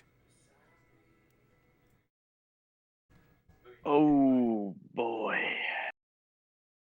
All right, I'm gonna radio into the guys up with the Definitely guy, Wednesday. and I'm gonna tell them this is now a protection mission. We need to keep him safe. Keep who? The guy, Which one? the guy that you're with. Oh, I shot him already. Lamau. What? You get no.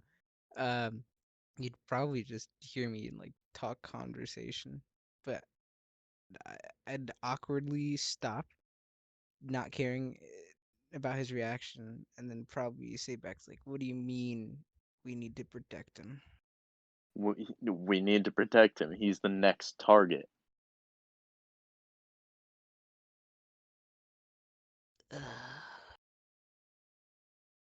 Well, the briefing does not say that he is the next target. The briefing only discusses. Oh well, it's Keswick and possible. It's possible.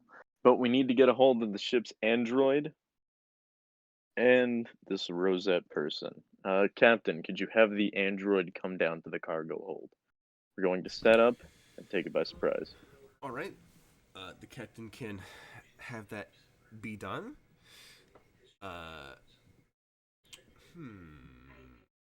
Okay. Yeah. All right. So he, he radios up to the bridge, and they send the android down. He'll be a few minutes, seeing as you are like across the ship Captain. from him. Are you quick with that revolver?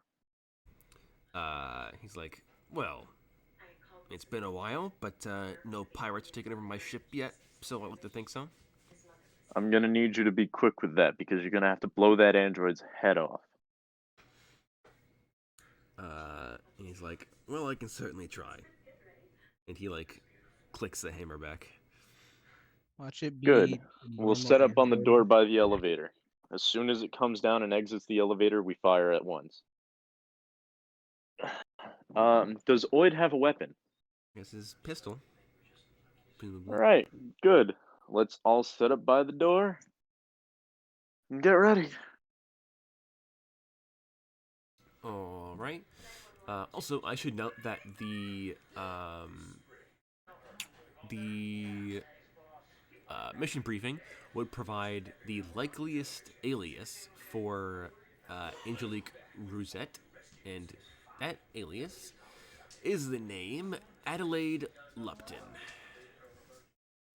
While we're waiting, I'm gonna text the captain and ask him about anyone on the ship of that name. Well, I guess you guys have access to the passenger dossier, the passenger manifesto. So yes, her name is on that list. Oh boy. I'm gonna ask him what room number. He gives it to you. Huh?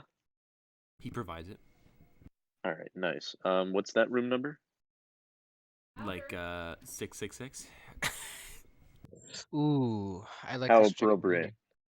How appropriate. I'm gonna radio into Knox and Bonus and tell them to get over to her room and, take out the trash. Alrighty. So you can certainly do so. So who wants to go first?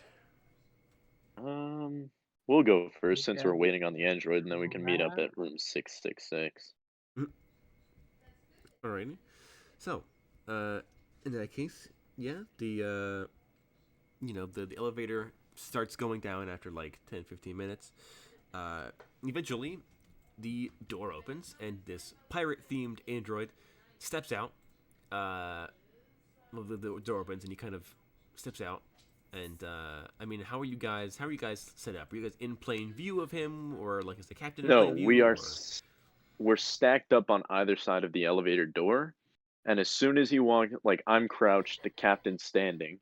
As soon as he walks out, the plan is that the captain pulls the trigger up high, I pull the trigger down below, or well, hopefully, Okay. because we want him to be in front of us, like on a diagonal. Okay, all right, I got you. Mean precisely by that. Like the captain will shoot him in the face, and you guys can shoot him in the legs and the And torso. why would you do that? Because the android's an assassin. Well, I assume we want to get something out of the android. Why would you assume that? Remember last time when we shot an android's head off and we got no information but a body? Well, you know what? We can use the android for parts for Oid's body, okay? Give him a new pirate costume. Yarhol Fiddly D. Exactly. You know what? Oid could probably use some repairs. I can tune him up. I mean, if I'm being honest, if I was there, it'd probably be the best because I can just see if he's outfitted to be an assassin. Since I'm But not there, it kind of. specifically says that the android on the ship. This is the only android on the ship. It said they It's kind could of have. suspect. Yeah. Well, we're but- not taking any chances here, okay? So you know what? The android walks out, and we're me, Oid, and the captain are all shooting at this android.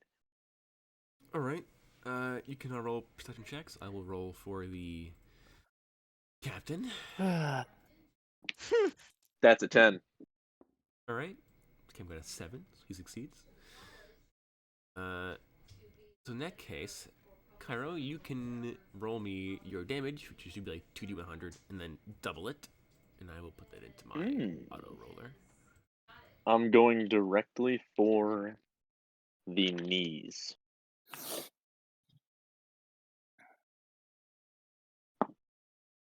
That is a 90 and an 80. 90 and 870 doubled is 340. Alright, what's the android's armor? The android's armor is ranged 2. He does not pass. So he takes a butt ton of damage. Not quite dead. So, Cairo... But does it blow out the knee? Well, no, because the crit's it's supposed to be like a headshot. So yeah, so you smack him, and with your gun, it tears through his like hips and like fires out the other end with like a bunch of sparks and like oil and stuff. And the android, he kind of like, cause you fire first, he kind of like looks down at you with his like kind of big piratey Blackbeard mustache and beard, and he's like yar har, and then his eyes glow red. And now we roll initiative. Wait, what about the captain? Didn't the captain succeed? He did, yeah. The captain. So then why didn't he fire? He did. But he shot him in the head. Let's see, that is 200 damage on the dot. Assassin android, bro. Yep. Wild. Oh, that's the wrong button. 200. Yeah, he passed. So the captain's revolver just poof, point blank to his temple, and it like pings off of the back of android's head. Now we roll initiative. It didn't pierce? No, it bounced off. Is Oid not taking a shot here? I mean, I guess I would have shot. All right. Although I rolled that one on the roll, so. So no. Oh, well, then No. never mind. Your gun also jams. You need to take an action to unjam the gun. Cairo rolled an 8. I will make a roll Alright. for Ankh because Ankh is gonna try and help out. Golden 8 plus. Your agility's 5, yes? Yes. Yes. So 8 plus 5 is 13. Ankh got a 9. Unk got a 9. 9 plus. What a good boy. That's a 16. No, he got a 17. The captain rolled an 8 plus. It's gonna be a little bit harder for Anki boy to do some damage, but he's got a strength of 8 and he's got iron jaws. For 12. Not literally iron, more like, AAA steel, but Android got a 5, so that's a 5 plus that's a 13. What does Oid get? 5 on the die. 5 on the die. So that's plus 6. You get an 11. You go. what did Ankh get again? Last. Unk got a 17 in total. Ah, nice, very So nice. Ankh goes very first. nice. All right, Ankh's gonna leap out and try to just bite down on this thing's arm and drag it All right. with a cyber doggo strength. The android can attempt to dodge. His agility's kind of bad though. Oh no, we got a 9. Never mind. So the android, no, he's into Ankh? Mm-hmm. Can Ankh try to make an agility? No, that's just That a melee agility attack. of his? Ah, Well, it's an attempted melee attack. It would have been a grapple attack. So, but he dodged it.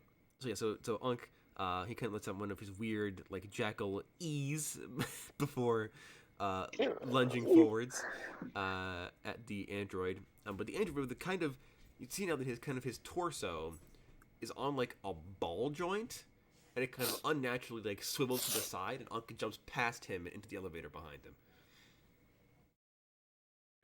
that's unfortunate. Yeah. So it is an assassin droid. I mean, he hasn't shown any weapons yet. He has been shot. So, up next is the enemy, the android. So, the android, his torso kind of swivels to the side, and with his still kind of like tilted at a really odd angle, his left arm, his palm faces towards Cairo, and then the barrel of a pistol kind of pops out. He's going to point blank shoot you in the face, which you. I can dodge this, right? No, you can't dodge ranged attacks. So he just hits you for 2d100. I might die. 30 damage. You rolled 30? really bad. Yes, you rolled god awfully. So that's bang! kind of just like a graze across the cheek, Yeah, right? it's like a graze. He like nicks you in like the shoulder or whatever, and as you're like ducking out of the way, he just poof, and it pings into the off of your shoulder into the floor. It gets stuck in the metal floor panels. That's his first action. His second action, going to be to draw his cutlass and You can try to take a stab at swipe. me. Yeah, he can try to stab you, and you can dodge this because I- it's a melee attack. I have a reaction turn. You do. What I might actually do is try to catch and break the sword. So that would be That would be a block, right? yes. Yes, it would be. Would be a block and then like a strength check to break the sword. Well, with a cutlass, he's got to come downward, right? Yes. So then, yeah, it would be just a catch. Okay. So a block action is a strength check instead of an agility. All right. Are you trying to use your robot arm to break it? Yeah. Yes, Sick. I didn't know you could do that that. is a 9 A on my 9? strength check. So with his right arm, which is kind of also unnaturally jointed, it kind of like throws, like not throws, but like swings the cutlass over his head and down on you as you're kind of kneeling there, and you kind of bring up your right arm and the cutlass like slams into the arm, and it gets stuck like as a couple millimeters into your arm, and it's just kind of there. And he's just kind of. I'm then going to deliver a palm strike to the sword. Alrighty. You can do that on your turn, which it is now anyway. So yes, that'd be a strength check Alright. to break the cutlass. That is a 7. So it's lodged in your arm, and you just kind of to the side with your left arm. You just and you snap the sword into a couple pieces. I'm then going to, as my second action, take aim. Well, I'm gonna try and get my gun as close as possible to its head, like right in the center, and pull the trigger. All right. He can't dodge. You're not quite that fast. So just do 2d100 damage, and I will. Nice.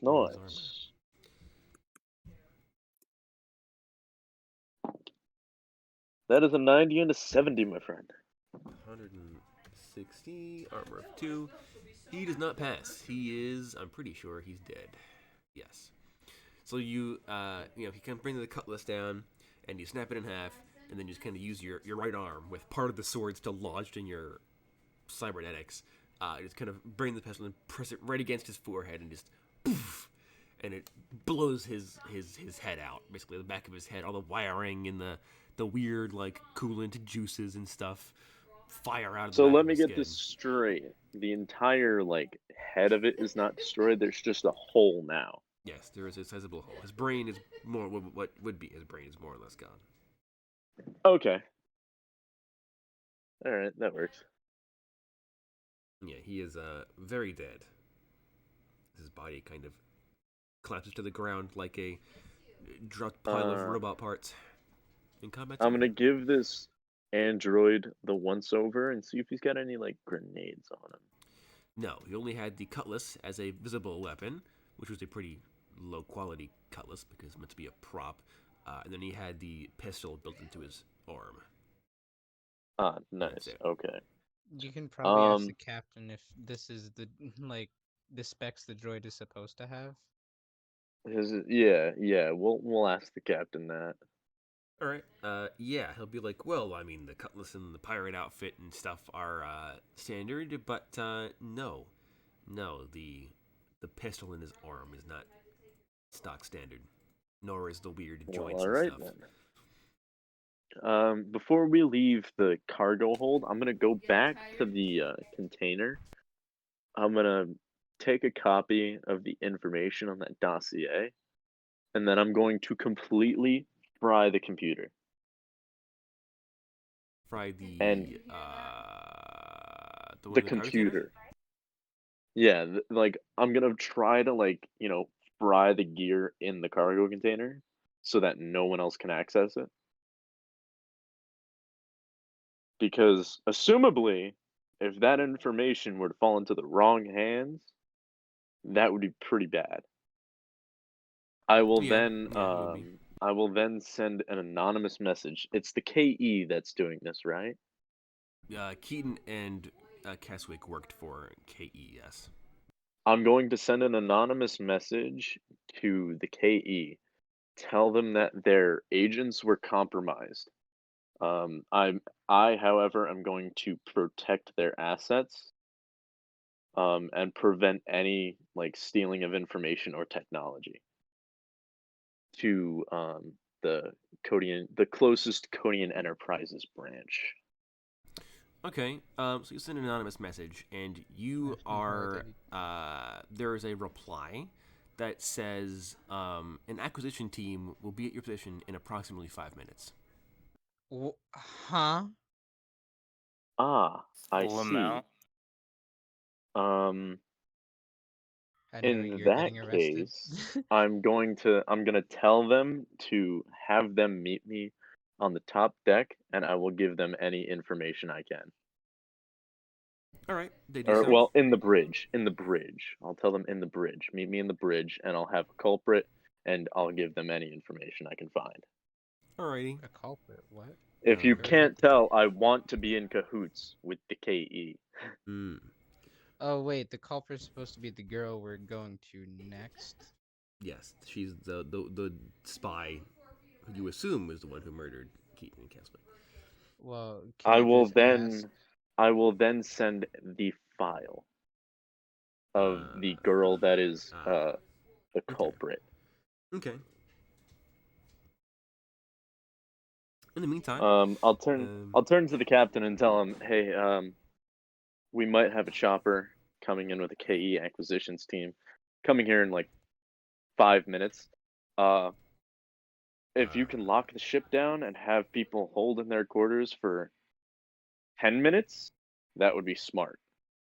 okay, the captain will begin making his way back up the bridge in the elevator and stuff. In the meantime, I'm gonna have Oink um, or Onk, Oid, Oink, you've as combined in the two. Is that Oid our and Onk. fusion name? Yeah. You know? Dragon Ball Gotta- Fusion. Oink.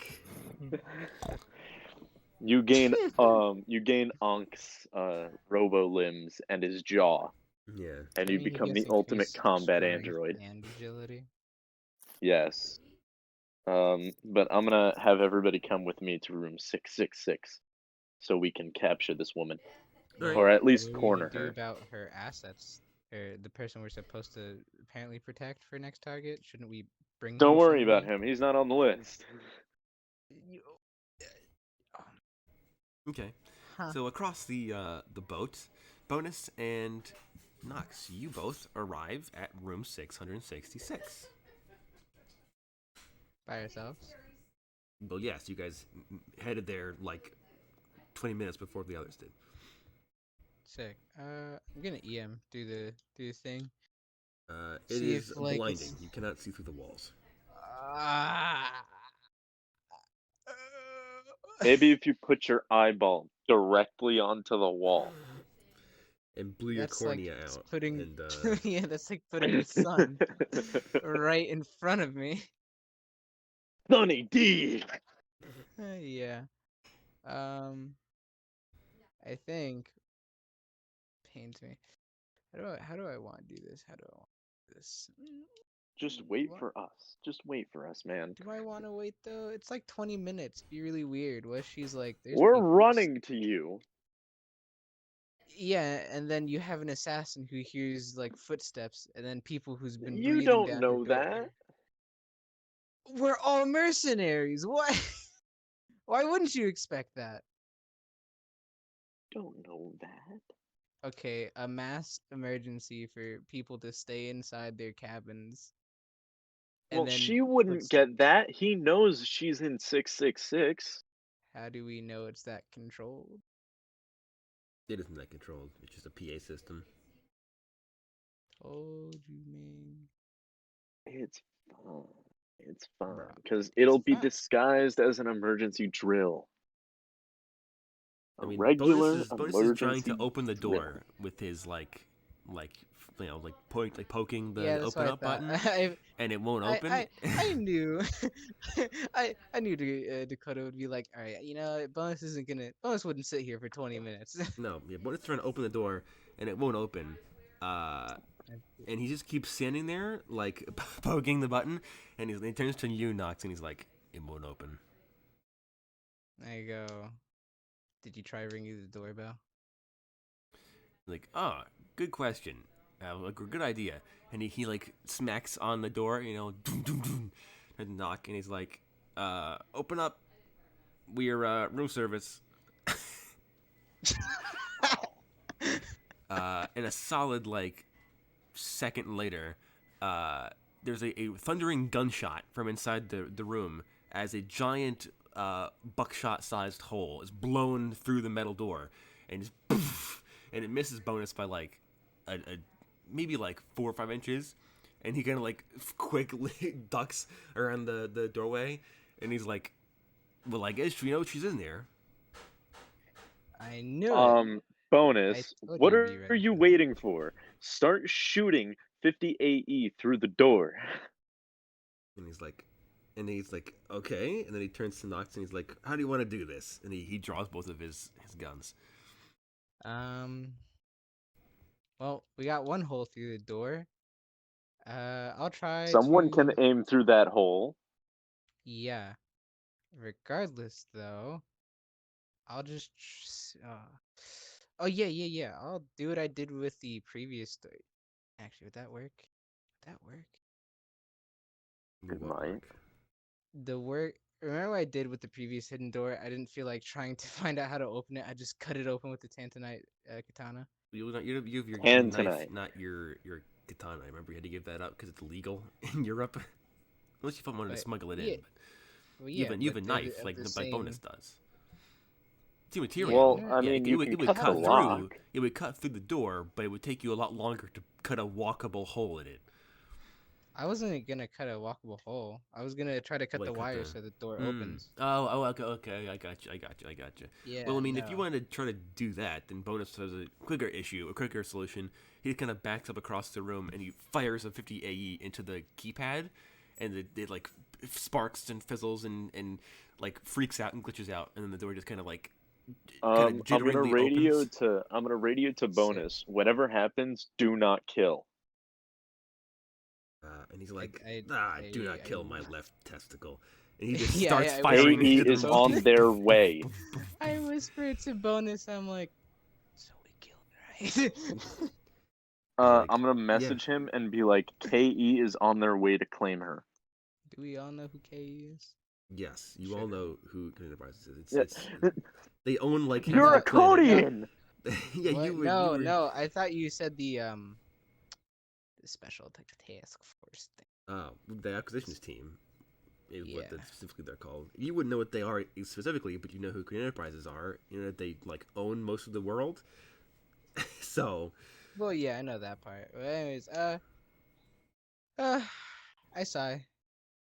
And I guess we could roll for initiative now. All right. Sure. Roll initiative. Sure. I don't mind blowing this girl's leg out. Out.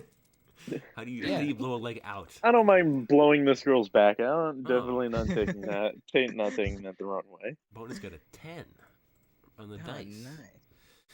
He got Huh. a 16. I got an 8. So you got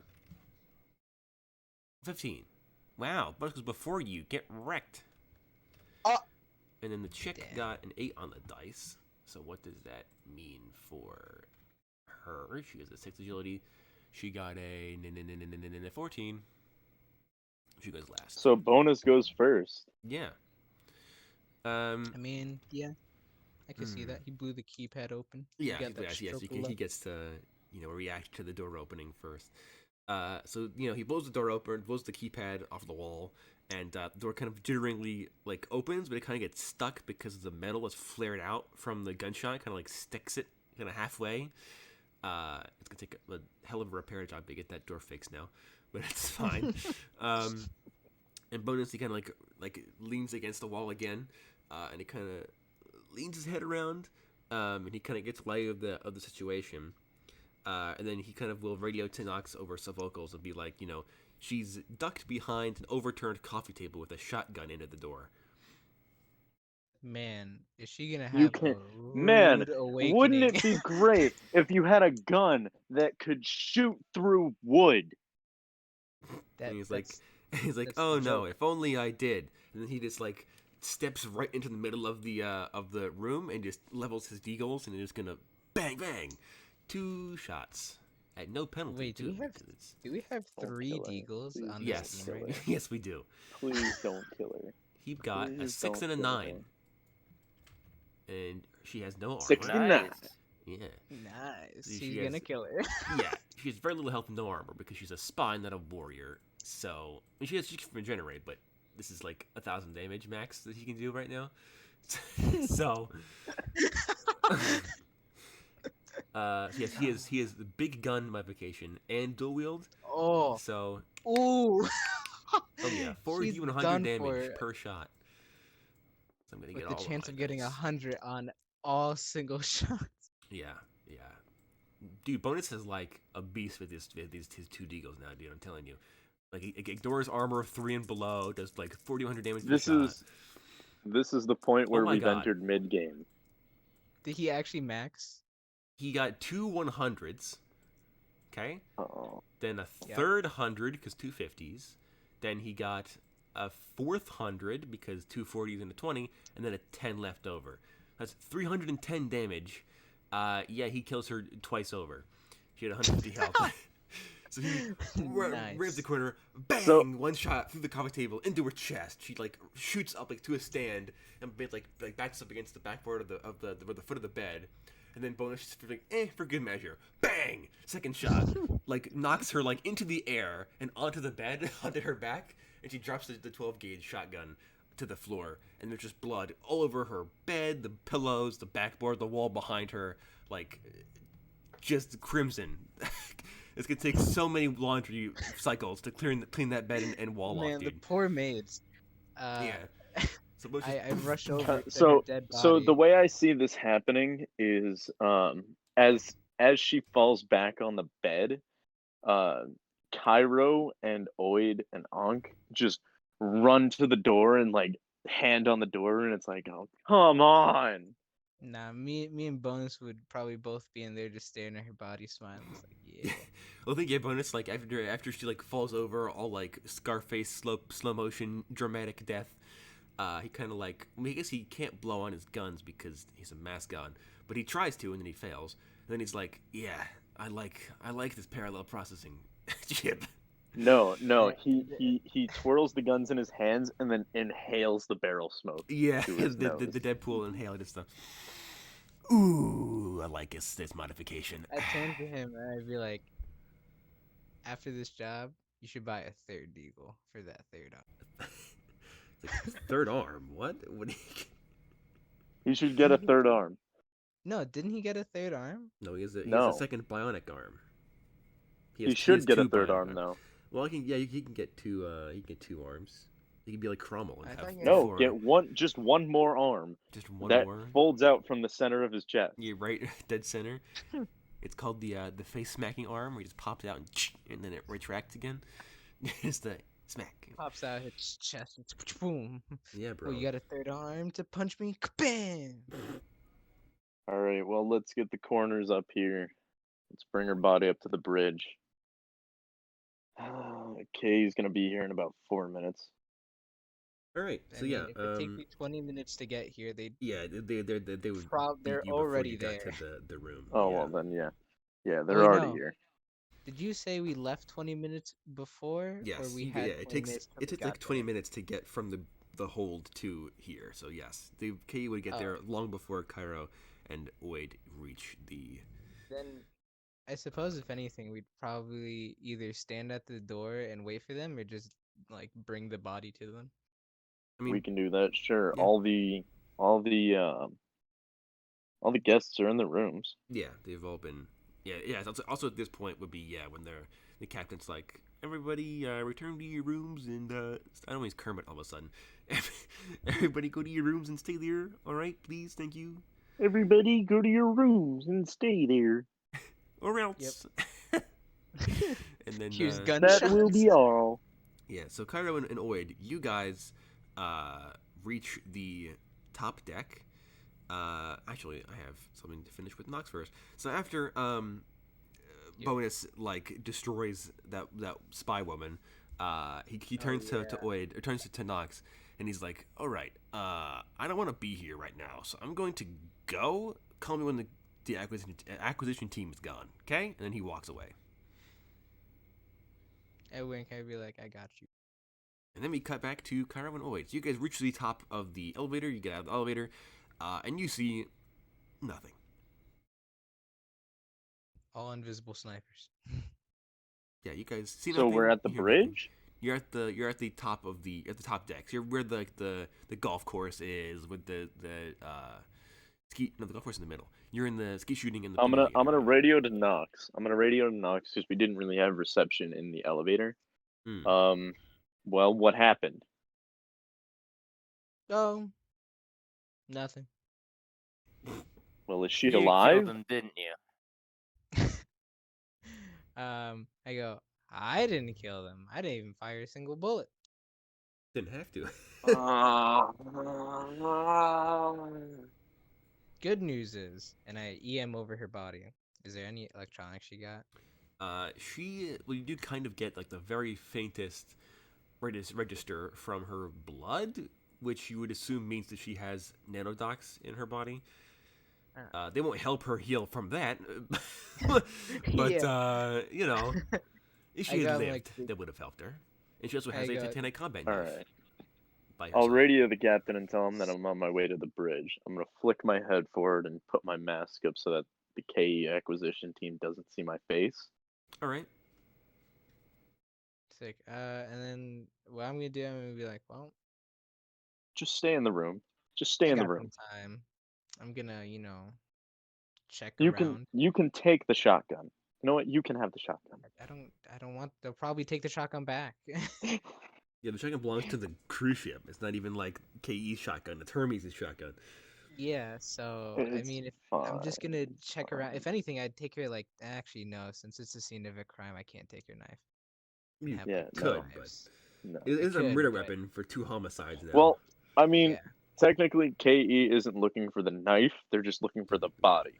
Well, really, they're here Yeah, for the but I'd tech. They don't care rather- about anything else. They're here for the technology and the evidence that they were involved.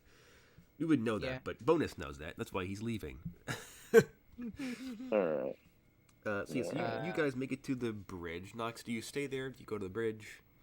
I want to check around the room first, actually. See if there's like anything she left behind. All right. There is nothing. You find a suitcase with an extra set of clothes and a passport that belongs to the name Adelaide Lupton, which you now know is an alias, not actually her name, along with a fake con in her brain that is no longer, well, it is in her brain because it didn't dome her, but, fake con, her Titanite knife, the shotgun with a box of ammo that she stole, and I guess, she would have a cyber deck, but that's it. She has a cyber deck, bro. Yeah, she's a hacker. Oh, dude. I can play Yu-Gi-Oh! Blue Eyes Cairo White has Dragon. one too. No, you have wiring, which is better than a basic. Oh yeah. That's true. Yeah. All right, well, yeah. So I'll go up to the bridge. All right. So you I'll head up to the bridge. Yeah. What do you want to do? Tom? I'll also radio to Cairo, be like, ask them if they want me to bring the body. If not, I'm doing stuff. Okay. Yeah. Well, let's go to the bridge. All right. So you head to the bridge. We kind of get to the bridge and stuff, and the guy is standing around, and he's like, "Yeah, I don't. It's been exactly like an alarm is going off on his cell phone or whatever." And he's like, "Yeah, I don't. The acquisition team said they'd be here, and I don't see them." And as he says that, a VTOL materializes, parked on the golf course of the cruise ship, and it just kind of fizzles into existence. And a bunch Oh, of I'd say that's incredibly bad. well-armored, exosuit-wearing super soldiers in white and blue armor with rail rifle and rail guns, and little hover drones next to them, little eyeball drones. They all march out of the, well, not march, but they're spread out of the VTOL, and a couple of them head towards the bridge, and then the other ones get into the elevator and begin descending into the cargo hold. And the captain's like, "Yeah, I already told the crewmen to go back to their bunks and to not engage the acquisition team because, yeah, and he kind of this has happened to me once before, and yeah, they will shoot you if you get in their way." So, and sure enough, I was gonna say, yeah. As long as we stay out of their way, we shouldn't Yeah, have any it'll- problems. it should be okay. And I could provide a photo of what the acquisition team guys look like. Is there a captain to this acquisition team that's gonna meet us at the bridge? Yeah, a couple of them did head up to the bridge. Yeah, so the elevator opens, and a group of the acquisition team members fan out into the bridge, and they train rail rifles on all of you. And but then modulated kind of robotic voices. They're like, who's the one who tipped us off? I'll raise my hand. That would be me. And shoots you. Okay, so yeah, he's, he kind of walks over, one of them walks over to you. They all look identical, by the way. You can't differentiate rank or anything. And he walks over to you, and you imagine he probably like checks your con and like looks you over and stuff, and probably scans you. The drone next to him, that's hovering over next to him, it kind of like a bluish, like triangle, like scanning light, like up your whole body, and then the other ones go up into everybody else and stuff, and they scan everyone. I'm actually gonna copy this from my document set. He scans you, and he's like, "Thank you for your service." And then they just get back in the elevator and leave. I'm gonna wait. No, I'm gonna say, hey, hold on a second, and I'm gonna pull the USB out of my inner jacket pocket. Okay, you do so. Might want this. And when his drone kind of leaves, like hovering over his shoulder, and a little like miniature little like claw arm kind of reaches out from it and plucks the USB out of your hand. Now with the USB, my card is also in my hand. And I'm gonna call out to the guy before he leaves. Hey, if any of your bosses need a job done, give me a call. He kind of like looks over his shoulder at you, and doesn't provide a response. And then they get in the elevator and leave. And you're kind of directed back to the, to like a screen in the bridge, and you see that there is an unseen, well, a boat you didn't know, like I guess probably be a boat. There's a submarine that you didn't previously notice that has parked behind the cruise ship and is removing the cargo container from the hold through the back of the ship. Huh. And then it kind of, like a bunch of other soldiers are loading this cargo crate onto like a ramp, and then, Almost like a dry dock. yeah, kind of like because the back of the cruise ship is open because there are a bunch of speedboats and jet skis back there. So Yeah. they basically like loaded it out of the industrial loading dock at the back of the cruise ship, and loaded onto like basically the top of the submarine. The front of it has opened up. The top of it opened up. There's a big crane and it kind of extended out of it, and it's taking the cargo container and it kind of puts it into the bottom of the submarine, and then it sinks into the ground, or it sinks into the ship, and then the top closes again, and then the soldiers get back into the submarine, and then it sinks beneath the water line. You would also notably see, despite the fact that there are 2 foreign vessels in and around the cruise ship, there are no radar pings. And you kind of look up from the screen, did they take and the the body, VTOL by is the way? gone. Yes. Yeah, So Knox, Knox you is kind of sitting on the bed.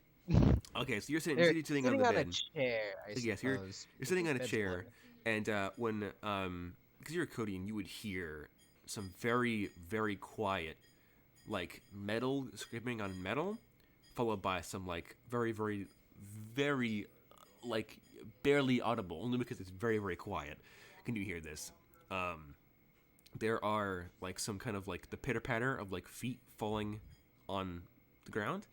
Well, And then if you're they kind come in of invisible, I definitely just like stare the guy dead in the eye, because I'd track the foots, I guess. okay. Yeah, so you track the footsteps, and you figure out pretty quickly there's 2 of them because one of them enters the room, and then they both enter the room, and then they materialize, and they had their rifles trained directly on your head, and they're both but one of them is just like, do not move, and then the second one picks the body up. The drone scans the body, they both scan the room.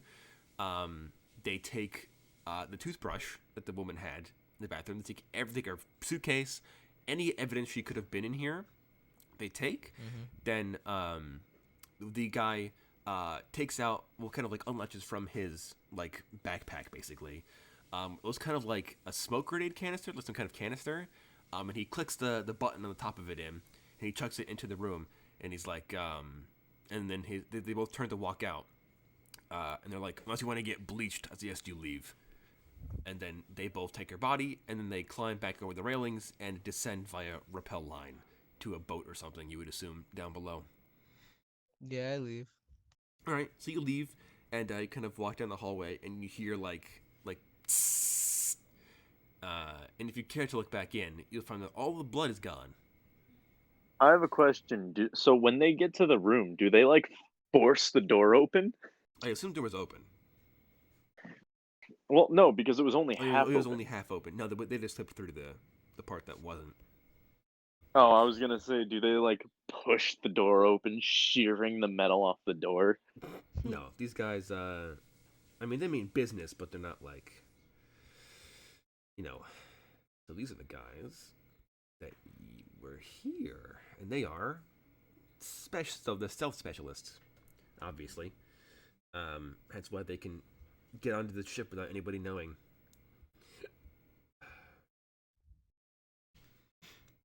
So I have a question. Do we still receive payment for this? Oh, Yeah, you guys get paid. nice. Nice. Bro, That's an extra 2 G's. just imagine, your stealth team, and out of nowhere you walk in and you already meet eye contact with the person that's in there. It's like, Well, that's awkward. And they're probably kind of used to it because people do still have like EM vision or whatever, or like super ear, like bionic earring and stuff like that. And they aren't like dead stealthy. These guys aren't. Well, that good. I mean, they scanned Nox, and assumably they know that that- scan could tell them Yes, that she's a she's Codian. Yes, they can tell pretty much everything, and also would scan your cons, so they do know who you are, or at least what your aliases are in Kairos in Oid's case. They didn't know Nox's real name and her real address and her real biometric data because she has her legal name and stuff. you ever get a con? No, I don't think you I have your did. legal one, but you don't have like the one you were born with, but you don't have like a fake one. Yeah. Cairo has just an at-a-glance one where it's like you look at it and it's Yeah, they it's can probably tell that it was the name fake. isn't Cairo, it's Pharaoh. Yeah, they can immediately tell that it's fake because they can the drones scan your biometrics and stuff, and they just don't care. They aren't here for that. They're here like they're not here to enforce con law. They're here to remove evidence of foreign espionage, essentially. Exactly. And I also, would if you assume guys that, care to ever like go back over the next couple of days and check, they removed Keaton and Keswick's bodies as well, Oh yeah, we okay. probably would have and the android too, by the way. tipped them off about that. Actually, now that I You would think need about to. it, it They would just would probably- have known where they are and would have gotten the bodies. You don't know how they know that, but they know and they go and they get them. They know. They know. Yes. It's okay. It's the acquisition team. They know. Yes. Tell Exactly. you what though. They got half across the ocean in 5 minutes. You think that they didn't come prepared? No, they know exactly where they're going. When you said Well, 5 I mean, minutes, hey, you know uh, what? uh, You know what? I helped out the KE and the Codian Enterprise. That's not going to go down without marks. Like, you know, Well, will I be mean, noted. yeah. where you get like black bagged. They're like, I mean, I did think about that. I did think about had that, like them arresting you for being involved, but when they got here, they're like, oh, these guys are just mercenaries. They're not also spies or anything. They're just schmucks and don't care. Well, I mean, hey, I wasn't a schmuck because I was the one that let the KE know that their guys are dead. Yeah, but I think as a status, you're a schmuck to them. Yes, just because you. Hey, But you they know got what? half But I'm an plus, efficient schmuck. I'm an efficient schmuck. Yes, yes. So yeah, you all get paid. I was here when their guys weren't. Well, so you think. You never quite know where and when they are. That's the point of the acquisition team. Well, then where was their spy? Where was their men when the two guys died? Why would they care? Yeah, they're not spies. They're the acquisition team. They come in when the spies die. Well, no, where were the KE's guys when their guys died? The KE would care. But the acquisition teams care about reacquiring missing goods. They don't care about the spies. The spy job is just to stay alive. Oh, also, Exactly. by the way, And I would note, I assist them. something I forgot to do. One of the guys, the acquisition team, would go up to Oid and take your pen that Keaton gave you. What? Your Wow. $5,000 Fucking pen. asshole. And then so he would like reach into your jacket pocket while your hands are in the air, and then take it out of your pocket, show it to the drone. Drone scans it, and then the guy nods and puts it in like his one of his like ammo pouches, and they all walk out because that pen was the information that Keaton was trying to transport. Oh. That's the joke of the mission. Just imagine if Oid didn't give it and sold it for 5,000. Some That random would have guy would been have a bunch awkward. of random Korner Enterprises very, very sensitive, like, military information. That would have been awkward. Yeah, that's why. So then That's it why is he a lied good about the thing that I promotional called the material. acquisition team. Well, that's why Keaton told Oid to bring it to the company and like show them that he has it, because then the people in Europe would have given it to KE, knowing that it was hidden information. So Keaton had a plan in case you guys didn't He died. call KE. Yes, in case he died. Hence why he, because as the briefing shows, they knew that somebody was going to be after them on the boat anyway. He just got murdered before he could figure out who it was or where she was or anything. But yeah, so I had planned for that in case you guys didn't decide to rat them out or call KE, but you did, which I didn't plan for, but it worked out anyway. So we did the good option. Yes, you did. It still We got worked the out. good ending. You kept KE from an international You incident. solved the case. Yes, and you killed an android and a woman. Well, Bonus killed a woman. Nice. You killed Nice. the android. I would have killed the woman. I'll too, turn to probably. turn to the captain and I'll be like, well, I guess that's a day's work done. All right. God, I woke up at You guys 5:30 get paid. for this. So yeah, it is now like That's probably the one the thing. evening for sure. It's now late in the evening. And you guys get your paid. I've already added that to your sheets, and the rest of the vacation will go on uneventful, basically. So next Nice. time we can start off with you guys landing in Normandy. And Storming the dying. beaches. Yeah, storming the port of Normandy. And they're getting shot. Yes, very much so. Very much so. Well, guys, thank you again for joining us for this very eventful episode. If you liked what you saw, you know what to do. And we will see you next time on Quest for the Core.